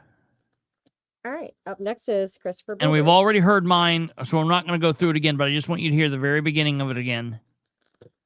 Very important. Good morning. Most of you are probably wondering why the last several people have came here today and talked to you guys about the solar issue. You guys don't have an abatement before you. There are no issues currently that you guys are dealing with this. But the last couple speakers that talked hit upon a very important point, and that's the moratorium. And obviously, that would be the job of the commissioners. But I want to talk to you guys today as a citizen of Delaware County, as a citizen of Hamilton Township, as someone who's been involved in politics since I've been 8 years old, as probably one of the most important positions in government that I hold, and that's the position of a Jessica's face. I wish you and could have seen Jessica's face when I said that, when I was like, and I'm in one of the most important positions in government that I hold. Like, she was like, what? What's this guy talking about? I wish you could have seen her face. Along with the rest of your constituents are your employers. It's not like we have a half and half Republican Democrat council or commissioners. Hell, we don't even have a half and half government. You guys, the entire government, save for the prosecutor and a judge, are Republican. And generally speaking, the auditor and the president of this council sit in here month after month after month. But besides being the auditor and the president, they are the chair and the vice chair of the Republican Party. And I'm asking you guys, as Republicans, to do your jobs and hold the other elected officials accountable. Since you won't answer a little emails, lighthearted. Jessica, you refuse to answer emails. Just refuse to answer emails. It's gross and disgusting. And until you're willing to do that, I heard that caused a lot of chaos. That Jessica didn't like that, and that a lot of other people in places cheered that comment. By the way, come and take over your meetings from now until we vote your asses out or you step down. Watch your language. Watch your language, please. You watch your language. I'll watch mine. Don't swear, but okay. Okay, I don't care if you swear or not. You're not me. But until you're willing to do your job, we'll take over every meeting. We'll continue to stack the bodies in here and force you guys to do your jobs. When these people are saying they're fighting, listen, they're more put together than the Gaston people, and the Gaston people were put together. We will run you people from office, happily clapping, running you from office, unless you're willing to do. You're worried about my language. Why don't you stop speaking? I'm speaking. This is my turn. You can speak after I'm done. You've interrupted me a couple times. I'll finish up. Wrap up your thought, please. Thank you. Here's the deal. I said that because the timer went off. You couldn't really hear it, but the timer went off, and I thought she was going to try to boot me. But I'm like, you've already interrupted me a couple times, so I'm going to keep talking. You're worried about my language. Worry about your jobs. Worry about the duty that you have to the citizens that you are failing on. You're failing. You're not good elected officials.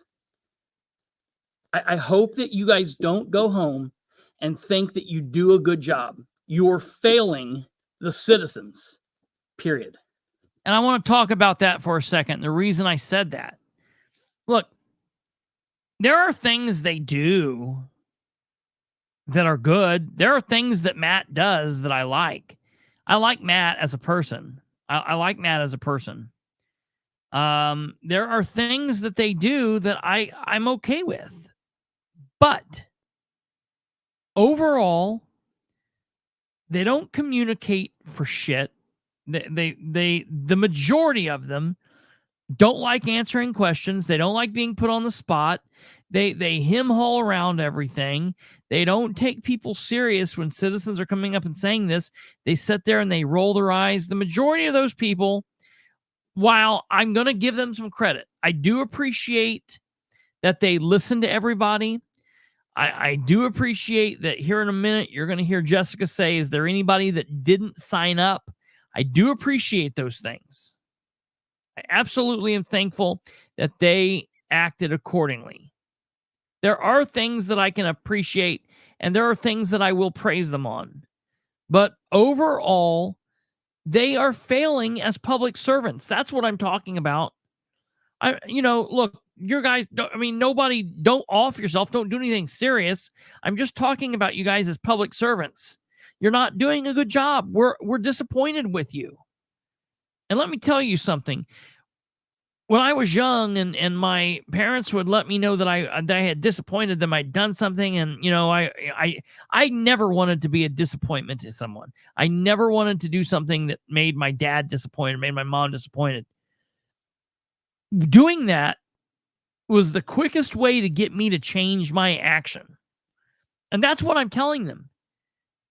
You guys are a disappointment. You're not. Don't be going home and giving yourself pats on the back because you're not doing what your job is.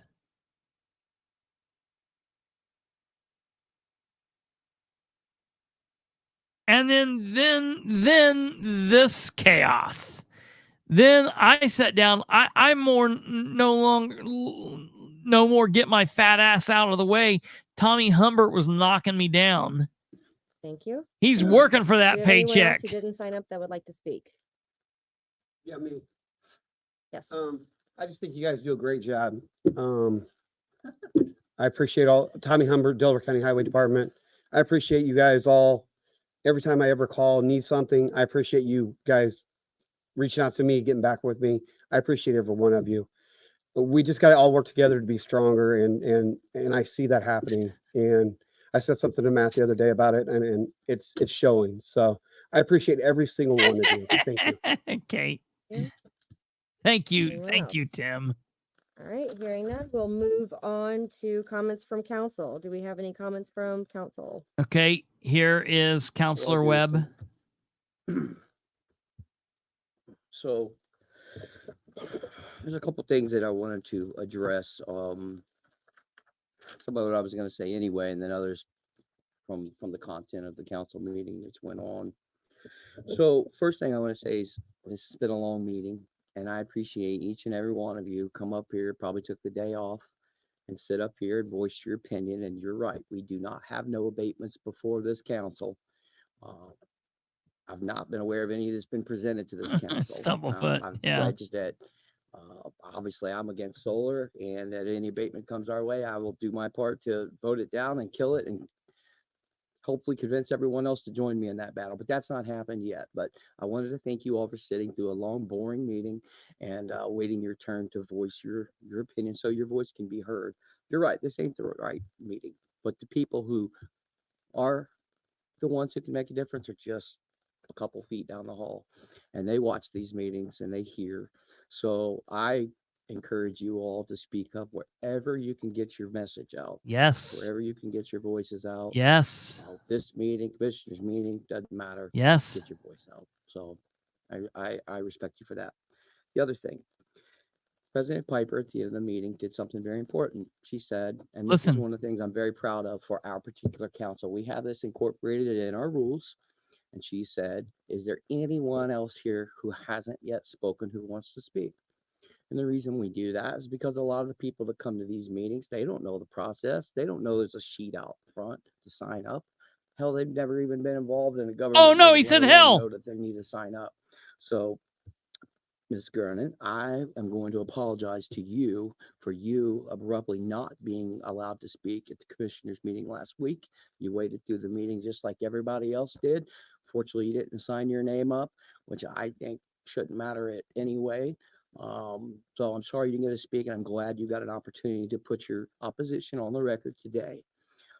I would encourage any county government that does meetings to follow our model and give everyone an opportunity to speak. And I'll take a step further. I would highly recommend anybody that does government meetings model yourself after the city of Muncie. The city of Muncie, for all of the wrong and craziness and chaos that's gone on there for years, they run a city council meeting properly. I got to give them credit for that. Could have been easy to say, you guys are saying the same things. Let's move on with it. But I'm glad that this council's allowed everyone the opportunity to do that. And I hope everyone follows that model. The other thing. Okay. He goes on to talk about other things not related to solar, and so I'm going to hold off on that for a moment. But yeah, he did a really, really good job. He did a really good job with what he had to say there, and I very much appreciate it.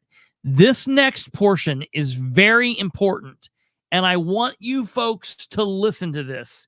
This is one of the most important things that happened today, and I will give Matt Kantz credit for sparking this conversation. I want everybody to listen to this next question. Solar in Delaware County, and let's send the message that industrial solar in Delaware County is closed. Let's send a message that industrial solar in Delaware County is closed. Quote, end of quote, pack it, deliver it, put it on shirts. Ryan Webb, tell them industrial solar in Delaware County is closed. Couldn't. That's it. That's the bottom line. Listen to what Matt Kant says. I have a question. Yeah. Relative to the Royerton project or any other solar projects, Colleen, have any of them applied pre-application or applications that you're aware of to date? We have had introductory. Do you mind going to the microphone? I'm sorry. Kylene Swackhammer, Plan Commission. So we have had introductory meetings with several of the solar companies, but we have had no official. So that's important. Listen to what she said. We've had they've not come to put in applications, but we've had introductory meetings. That means they've been there, going through the process, doing that whole, it's kind of like the old game that the salesman, the pharmacy salesman, the people that push the pills do. They go there and they tell the doctor's offices, how good looking they are, and they bring them all goodies and flowers and food, and they try to get them to switch over to their new drug that's going to be the end all be all. That's what these companies are doing. They're going in here and they're schmoozing with these people unofficially, getting them ingratiated with them, so that when they then go in and drop the applications, they're getting free passes on through. So she said, we haven't done anything officially, but they have been in for introductory meetings. That's important. Pre-application meetings or anything like that on record. We have had no applications filed. The pre-app meeting does need to take place at least 30 days before an application is submitted, and we have not had one of those. Okay.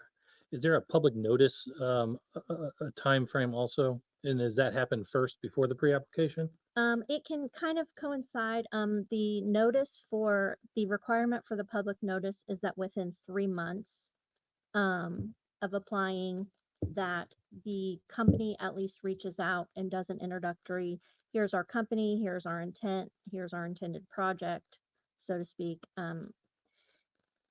And then there will be more public notice, and that will be the normal public notice that happens with a special use application, because this will still need to go to the Plan Commission and the Board of Zoning Appeals to be approved as a special use. Thank you. I have a question, please. So how do you reach out to the public, if and Listen. when this process starts? So, I think from what I'm hearing, a lot of people just didn't have any idea what was going on until it really was too late on the first go around. So I think everybody, or many of the people in this room would like to know what the process is, so they can become involved as well, as this could potentially progress. yeah, and honestly, there's no guidelines as far as along the development process of, we are not even involved in that. Our office is not even involved in that. So basically it is left to these companies if they want to do public outreach, if they want to, some of them are having like some informational sessions. But if they come, I'm interrupting, I apologize. But if they come to you and are wanting to do something, the public has to be given notice, does it not? By you, not by them? If they are coming to submit an application, we give notice for the special use application. And how do you do that, please? So that is when the application is filed, we send a public notice, a letter from our office. And that goes out to everyone within 3 miles or 2 properties deep, whichever's greater. So not to the newspaper. the notice of the meeting is in the newspaper as well. But that will not be until an application is filed for a special use case. Haven't they already filed that application? No. No, okay. No.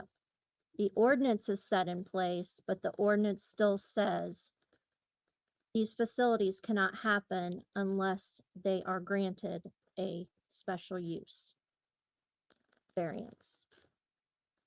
And so you're the first party, the planning commission is the first party involved in this process? Yes, so that will go before the Plan Commission at one of their meetings.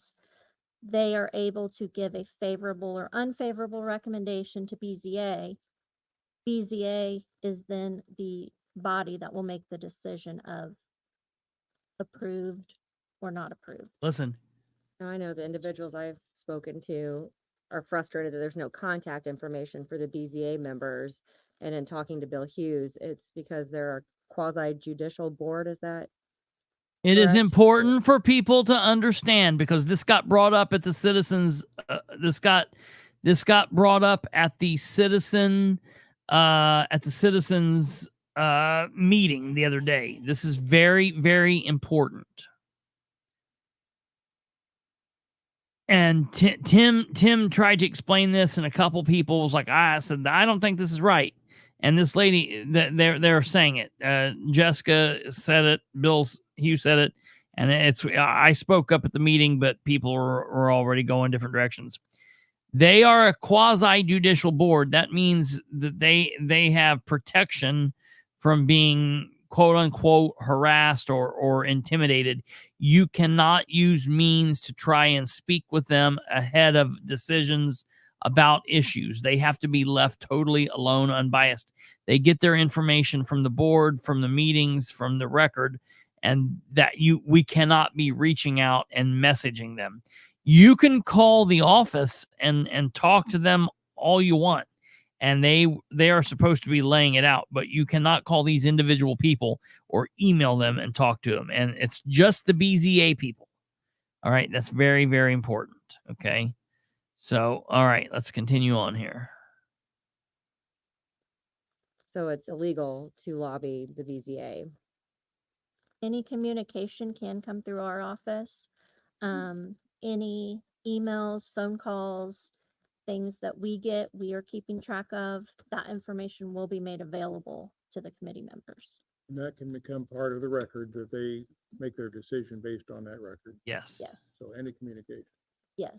And then at those meetings, there is opportunity for public comment for or against any case that's on the agenda.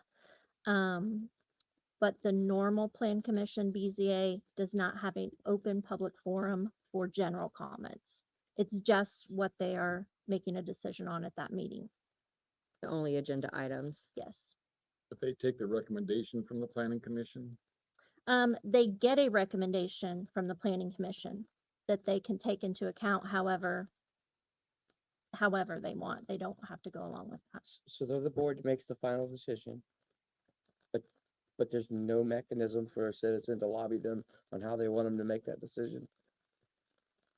At the meeting, Through us. through the planning commission, At at the the meeting planning or through commission. the planning So it's commission. based off your recommendation. Mhm. Do they typically follow your recommendation? We don't,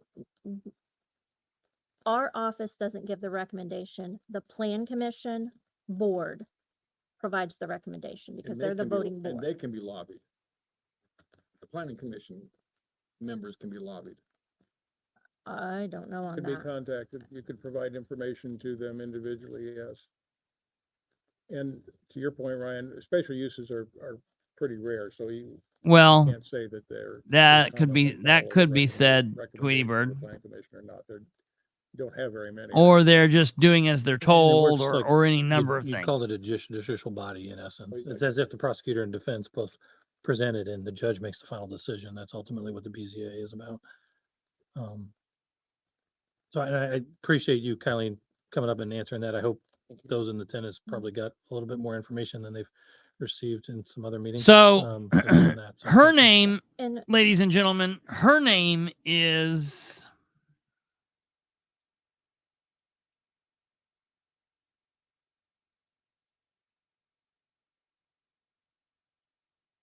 Kylene Swackhammer. Kylene Swackhammer. She is the executive director of the Planning Commission. Give me 1 second here, and I'll put her information in the comments.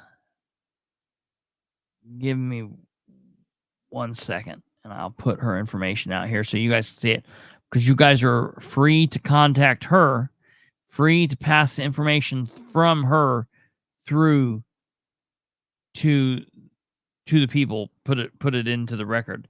They're free to take information that way, and that is a way that is permissible. Kylene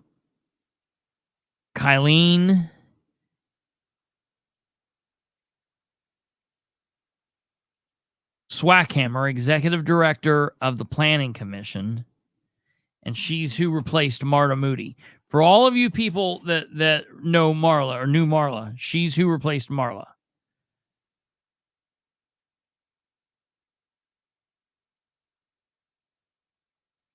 So here is her information. This is going to be funky. I wish it wouldn't do it like this, but whatever. Okay, this is what it's going to look like. I don't like that. Damn it. Okay. People can translate, Christopher. Nobody in the audience is stupid. Yeah, that's fine. I hate when it does that nonsense. It's not when no one in the audience. It's me. I'm the one that has some kind of mental issue. So that's what it is there, folks. There's how to get her information and how you can find out like what's going on with her. So that's all that. If you you're free to message her, you're free to contact them and do all of that. I would highly recommend people reaching out. Definitely asking her if there are things on the record, when the meeting is. That's the information that you'll want to get from her. That's the information. Oh yeah, John, it's very, very, very, very bad. It's like an OCD, ADHD thing all put together. There it is with spaces and things between. It looks a little bit nicer there. But yeah, so that's what her role is. One more thing, we do provide all that communication to them. Basically what we kind of do a case analysis for the board and present that to them. So we are presenting them with all the information that we've gathered. So you see what's going on? They're presenting them with the information. But once again, our office doesn't recommend. So, and that's a key point. So we don't recommend. Wink, wink, wink. Ultimately, you guys are making a recommendation based on what's in the ordinance and whether that project is going to follow what's in that. Yes. So the ordinance, the components of the ordinance ultimately are the factors. The ordinance contains there are 5 factors that the Board of Zoning Appeals takes into account, and anyone's interested should review those.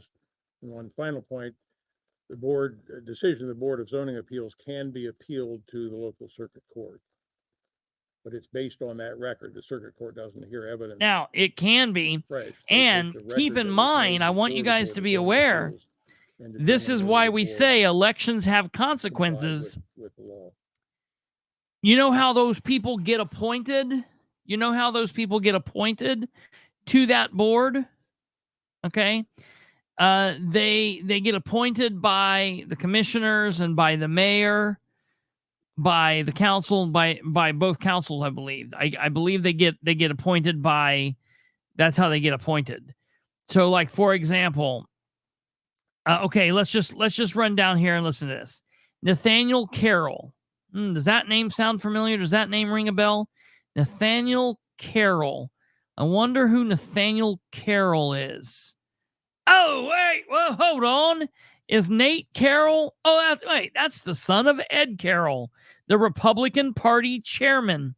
Do you now understand why I'm going here and saying, listen, you guys, you're being told this is what we want you to do. So I don't care that the auditor doesn't do this, that the auditor isn't technically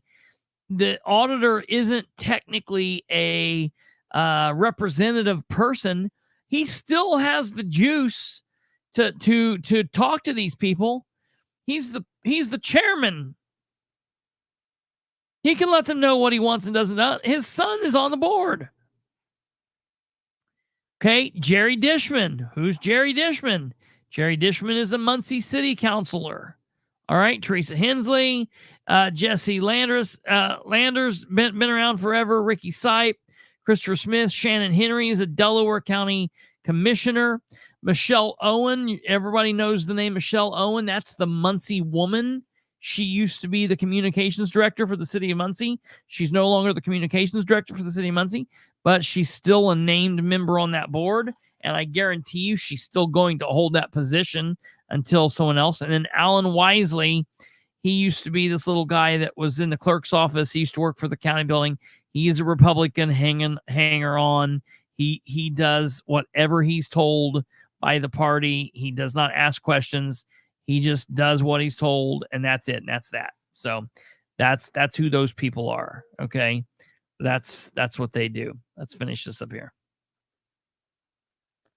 But again, they're basing it off of law and ordinance, not citizens' objections. Except if you read the ordinance, the 5 standards very much depend on citizen input, in my opinion.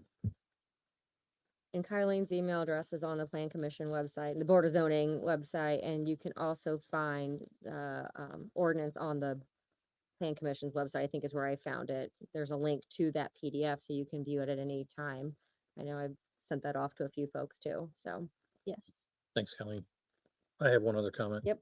To Mr. Bilbrey's point, obviously I adamantly disagree with his assessment of this council. I think that once what presented with the abatement components that we were presented with last year and the amount of work that we're trying to put in relative to avoiding these things from coming about in the future, lends itself that everybody on this council has taken seriously the concerns that have been expressed and are working diligently to make sure that we're making the proper choices moving forward. So, and then to clarify one point relative to the 2 projects that had come before this council in years past relative to abatements, they were under an economic development agreement, which also would pay $200,000 a year each project to the county. So a total of $2 million in each case. That's different than the property tax components that we would not receive additional funds. That is correct. We are at our max levy. There is no money to be had. The surrounding citizens could potentially have their property taxes lowered, but the county was not going to be receiving any additional money other than what was built into those additional agreements. Stop. This current Royerton project does. Yep. Could you explain to me how the neighboring properties might end up having their property taxes lowered? How would that happen, Kristopher? Yes, Tweebird, I'm not really sure. Because their assessments go down. Well, their assessments would go down. Sure. And why would that happen? What would happen that would make that happen? Oh.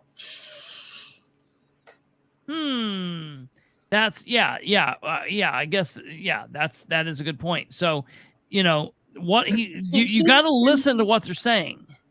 He keeps saying things and dropping little nuggets. Yeah. They know exactly what's going on. Yeah. Personal opinion. Yeah. I don't think that one cares. He was talking a good talk at the beginning of the program, but then he dropped the bomb. Randolph County is reaping the rewards of solar and wind. And now I know where you stand. Thank you very much. When do you get put up for re-election? Because Yeah. Well, and the thing is, here's the thing. It's like, wait, how's Randolph County reaping the rewards? If you notice, that was one of the things that Matt said when he was on the program. I would like to know exactly how they are reaping the rewards. I would like to know exactly what Randolph County is getting out of it, because I was kind of under the impression that there wasn't much benefit. It was just something that it happened everything happened early on, but what's going on now? Is there anything currently going on over there now? Oh yeah, they don't you see in the newspaper every now and again? that, you know, You guys keep EDP arresting sexual predators? well, that Oh, too. no. But, Okay. you know, the EDP just gave a big chunk of money to the county so they could do a project out at the 4-H for the cap coon. For the what? What did The you cum say? cap, the cumulative capital Oh, project. yeah. Okay, yeah. That's better than the, Well, I didn't pronounce it the way it's spelled. better than the cum bridge. The cum bridge. So, yeah. Yeah. They put a lot of money into little projects Somebody's here got and the cum there. bridge in the background there. What do you say? They put a lot of money into projects here and there. Yeah, They okay. donate to the community foundation. They donate for this project. They'll donate for that project. Well, that just lets them keep going on and expanding. So every time they come in and they ask for another abatement, oh, well, you know, we're also going to be donating $1 million to help with, you know, the water over there. Yeah. Put in new plumbing for everybody. Yeah. Well, and we're not going to get into it all tonight, but he also made mention, and he's going to say it right here, and that's the reason I'm playing it again. We're getting ready to leave. Stay here just for a few more minutes. You've done really well. We're almost done, folks. Just stay with me. This is really important information. We're almost out of here. Does not have an economic development agreement. It does not have an economic development agreement. Listen to what he says next. Think potentially approached our commissioners or economic development folks. They've in essence have not heard from them. And that's a really, really good point. How are these people going to handle this when Bradley Bookout is sitting in one of these council seats as a counselor? And it's Bradley Bookout who also happens to be the economic development person. You know, instead of doing that, folks, we could just not elect Bradley Bookout. I'm telling you right now, you want to hear how to be, good night, let's see, Cloud.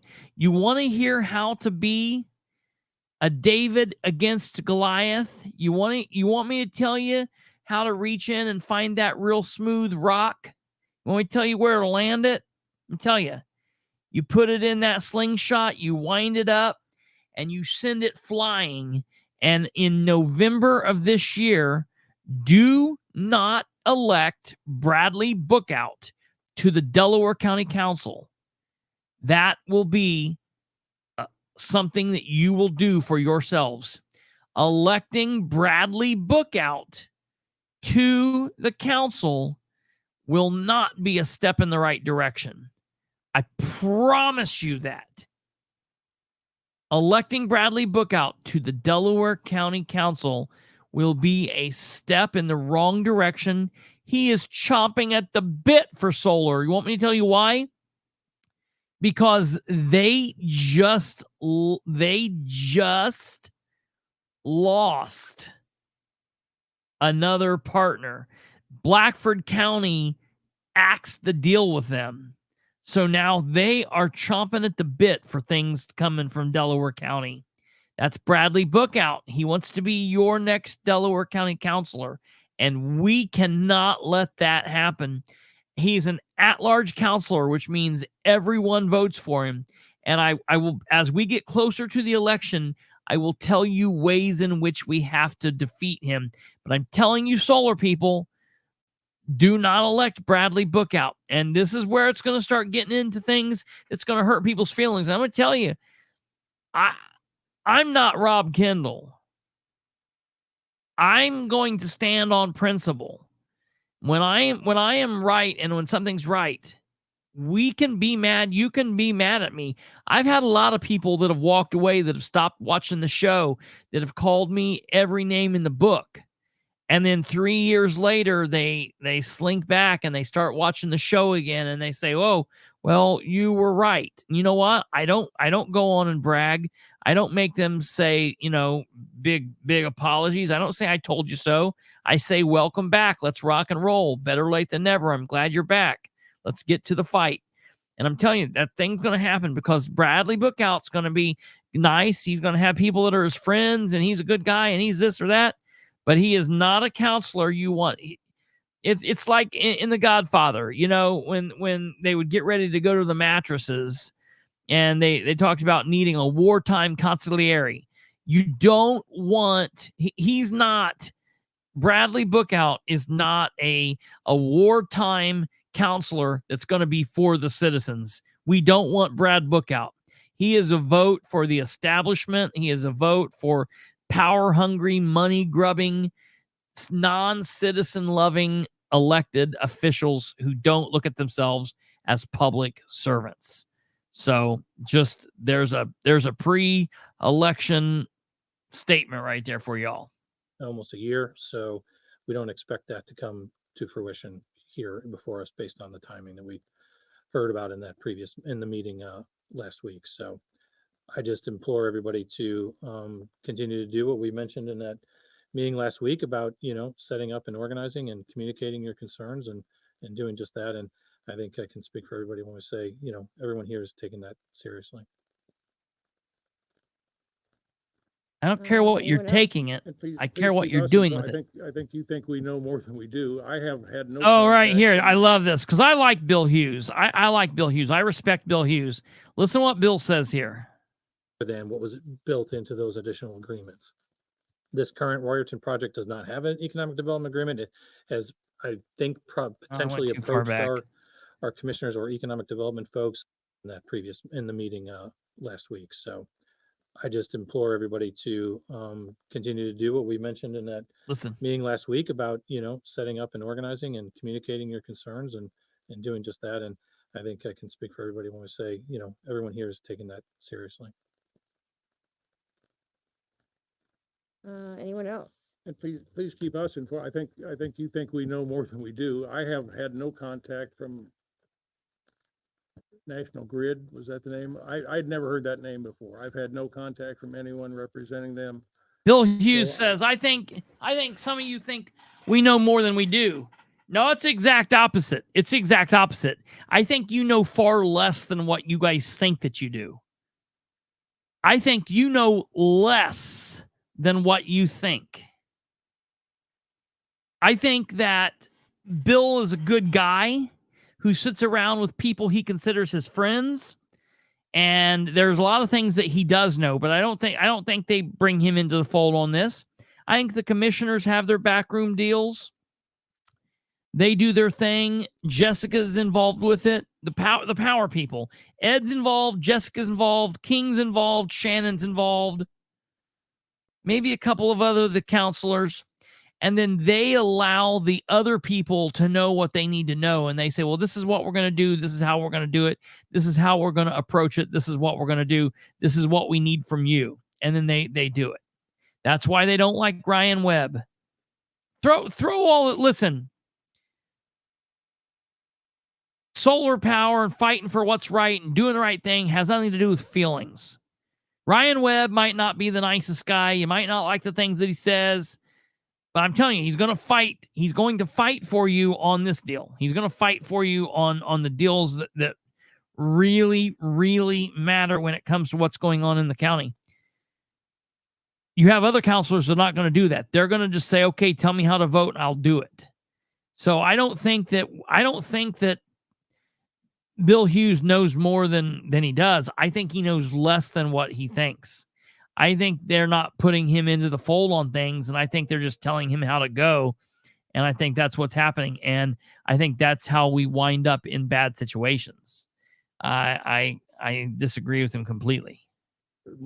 Everything I know about it, I learned more about it today than I've known before. So please. And that is not a good thing that you want from a counselor.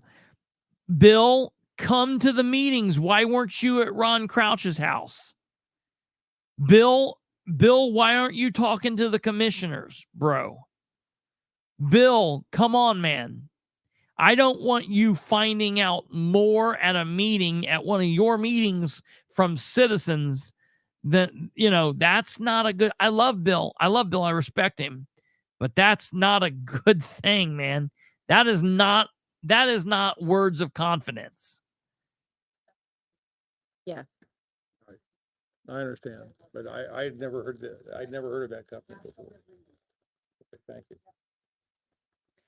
All right, so budget hearings start next week on Wednesday. We'll be here bright and early. That day typically is a full day. And then we'll pick back up on Thursday. We'll see where we stand if we need to meet on 8:30. 8:30. 8:30. Yeah, there's a public hearing before. At least I think there should be. Is it on the agenda? I haven't Yes, even seen it. I think Okay. it is. And then I'll send out a message to everyone so we can figure out snacks so we have things to eat. But otherwise, our next regular scheduled county council meeting is Tuesday, September 24th at 9 a.m. With that, I'll entertain a motion to adjourn. So moved. Second. Motion by Dan, second by Eugene. Roll call, please. That's it, folks. That's it. That's it for that meeting. That's the end of it. Here's the deal. Is there missing meetings from the subcommittees? No, hell, they just do very, very, very few minutes. Very few minutes. We're several meetings back that they've not approved. Absolutely. And then, so just in ending here before we wrap up, because of Labor Day, things are screwy. So the next meeting for the county technically should be Monday the 2nd. That should be the Delaware County Commissioners meeting. It's not going to be. Sometimes they move things. Sometimes that means they move it to Tuesday the 3rd. Sometimes they move it to the 9th. Sometimes they just hold off and have it on the 16th. I don't know what they're going to do. I'll find out tomorrow. I'll let everybody know. The next big thing is people, we need to show up. And I'll be honest, I would like to see double the amount of people that we had today show up to the commissioners meeting. Because while we did a very, very good thing today, we need to do it twice as much for the commissioners. We need to bring them to them. So that's that. The rest of the meeting and everything that's happened, I'm going to talk about in another day. Tomorrow is Wednesday. Tomorrow we will do the Sproles. Tomorrow is a Sproles day. So for all you people from Henry County, people from Henry County, tomorrow is our Sproles episode. Thursday we will I got really Dutch there. Thursday we will cover the Board of Works meeting. And maybe I'll talk about the remainder of the things that occurred in the county. Because I need to talk. For the first time today, I disagreed with Ryan Webb about the autopsy thing. I agreed with him. He said a controversial thing that I agree with at the end, and I'll explain to you why. But then he said a thing about the autopsy. And again, look, I'm coming from the world of the policing world and the prosecution world, and I understand that it's important to have these autopsies. It's a very real thing. I feel like the coroner could have helped himself there if he would have answered in a different way. What he should have said is autopsies have to be performed. I think the coroner would have helped himself if the coroner would have simply said this: autopsies have to be performed on any death that is an unattended death where there's not some kind of word of sickness. So my dad was 56 years old when he passed away. He died unattended. We didn't do an autopsy because he was stage 4 cancer. It's just common sense. He didn't. He didn't hang himself in a closet. He died in the middle of the floor. He had cancer. That's the thing. We didn't do autopsy on him. 15-year-old dies in the middle of a room. They're going to do an autopsy on that. A 22-year-old is murdered or you suspect foul play. You're going to do an investigation on that. And at the end of the day, I got to say, God forbid any of us wind up on the opposite side where we have a friend or family member and we want the prosecution to do what they need to do so that we get justice and that we don't have some defense attorney saying, well, they really did X, Y, and Z. We just need to, there are things that we need, and there are things that we can tighten our belt on. I think there are plenty of other ways that Delaware County can tighten their belt. To me, autopsies isn't one of them. I could talk on that for hours. We could have Catherine on and talk about that. Having autopsies are important, specifically when it's a situation. All right, before we end, before it was not explained well by the coroner at all. No, I agree. He hurt himself on that. Just to end, to answer Tweety Bird's question, what do we do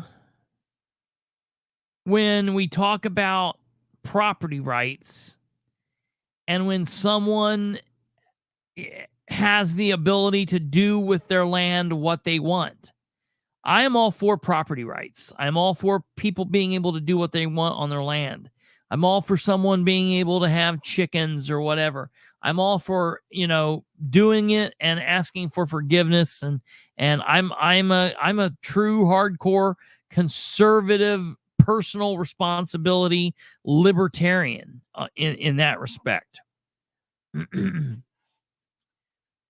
However, Kate and I were arguing this one point, and it would be like this. It would be like me moving in next to you, and what I like doing is I like to have 35 of my closest friends over, and we like to hot rod around in our farmland and shine our lights and play our music at 10:30 at night and hot rod and run engines and race and crash cars and shoot guns.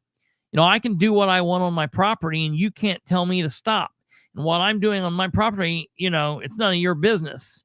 Unless and until it's affecting you in your house with your windows closed and your shades drawn, and it's keeping you awake, and we're shining lights in your house. Your rights only extend to the point that they interfere with someone else's. It's like those people who say, wait a minute, so-and-so's filming me. And the police get called, and they're like, what do you mean? And he's like, well, I'm in a public park, and that guy's filming me. Okay, well, he's in a public park, and he says he's filming that bird. That's the people that live in the glass house, and they call the police, and they're like, hey, my pervert next door neighbor is watching me and my wife walk around and do things while we're in the naked.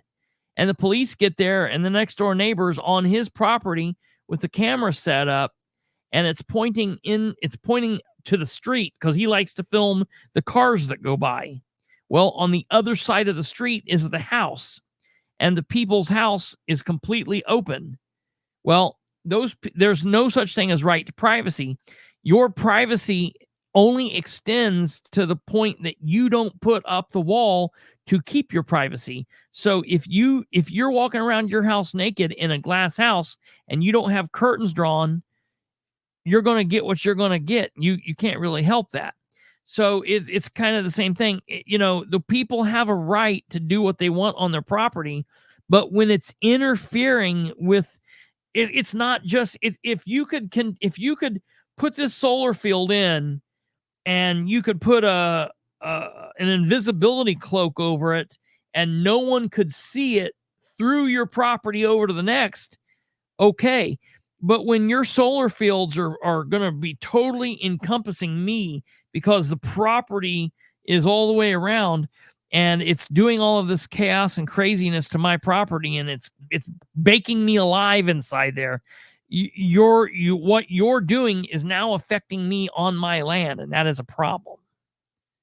And so those are that's the point. Right. There are laws against those. And Yes. why are there laws against them? Because me having a rave on my party every night is interfering Yes. with the property rights of my neighbors. That's why those laws are in place. That's Exactly. what we're arguing about. That's the whole point. That's That why is we're the point. saying that people They need need to have the ordinances that protect we need to the have an ordinance. neighbors. Yeah. When we're asking for a moratorium, that moratorium is the first step to stopping them so then they can work on an ordinance. What's an ordinance? An ordinance is a law at the county or city or town level. So an ordinance is what governs actions. So there's not an ordinance right now saying we ban solar. Well, if they get together and they make an ordinance banning solar, then there will be laws that govern that practice. Just like what you're referring to about, the laws protecting the other things. Those laws are on the books because at some point somebody pitched a bitch about these things, and that's what we're attempting to do. And so you got to walk that, and you've got to weigh it out.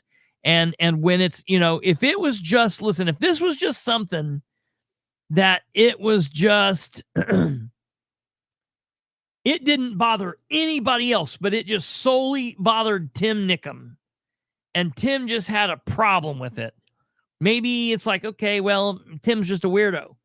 But if this is literally, you've got so many people in an uproar, this is a community-wide issue. So it is what it is. So, all right, folks. Hey, I want to thank you guys for watching. Thank you guys for sticking out. It's been a long show. I want to thank Councilor Matt Kantz, whether I agree with him all the time or not. I want to thank him for stepping up and coming on the show. I wish more elected officials were like him. We didn't agree. We kind of pity-patted back and forth and argued about things, and it is what it is. So I wish more people would do that. That's how it's done. We didn't get off there cussing, screaming, and hating each other. We were able to talk and be polite. That's what it is. It's politics, folks. It's being able to work and talk with people that you agree with and that you don't. So I appreciate Matt Kantz. As always, I appreciate what producer Kate does. Appreciate each and every one of you for doing your things. Please, please, please, if you're here and you haven't, click the like. If you haven't subscribed, if you haven't clicked the bell, do that before you run out. We would very much appreciate it. It helps us tremendously. You guys are fantastic. Please take care of yourselves. God bless each and every one of you. And we will see you back here right on time tomorrow, 9 p.m. Eastern, where we're going to do a hellacious big show where we are talking about Sheriff Sproles from Henry County and the chaos that is going on with our First Amendment lawsuit. Let me tell you guys something. If you want to see a funny show, tune in for tomorrow because we got some chaos and craziness going on. All right, you guys take care. God bless. Good night. Good night.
You know,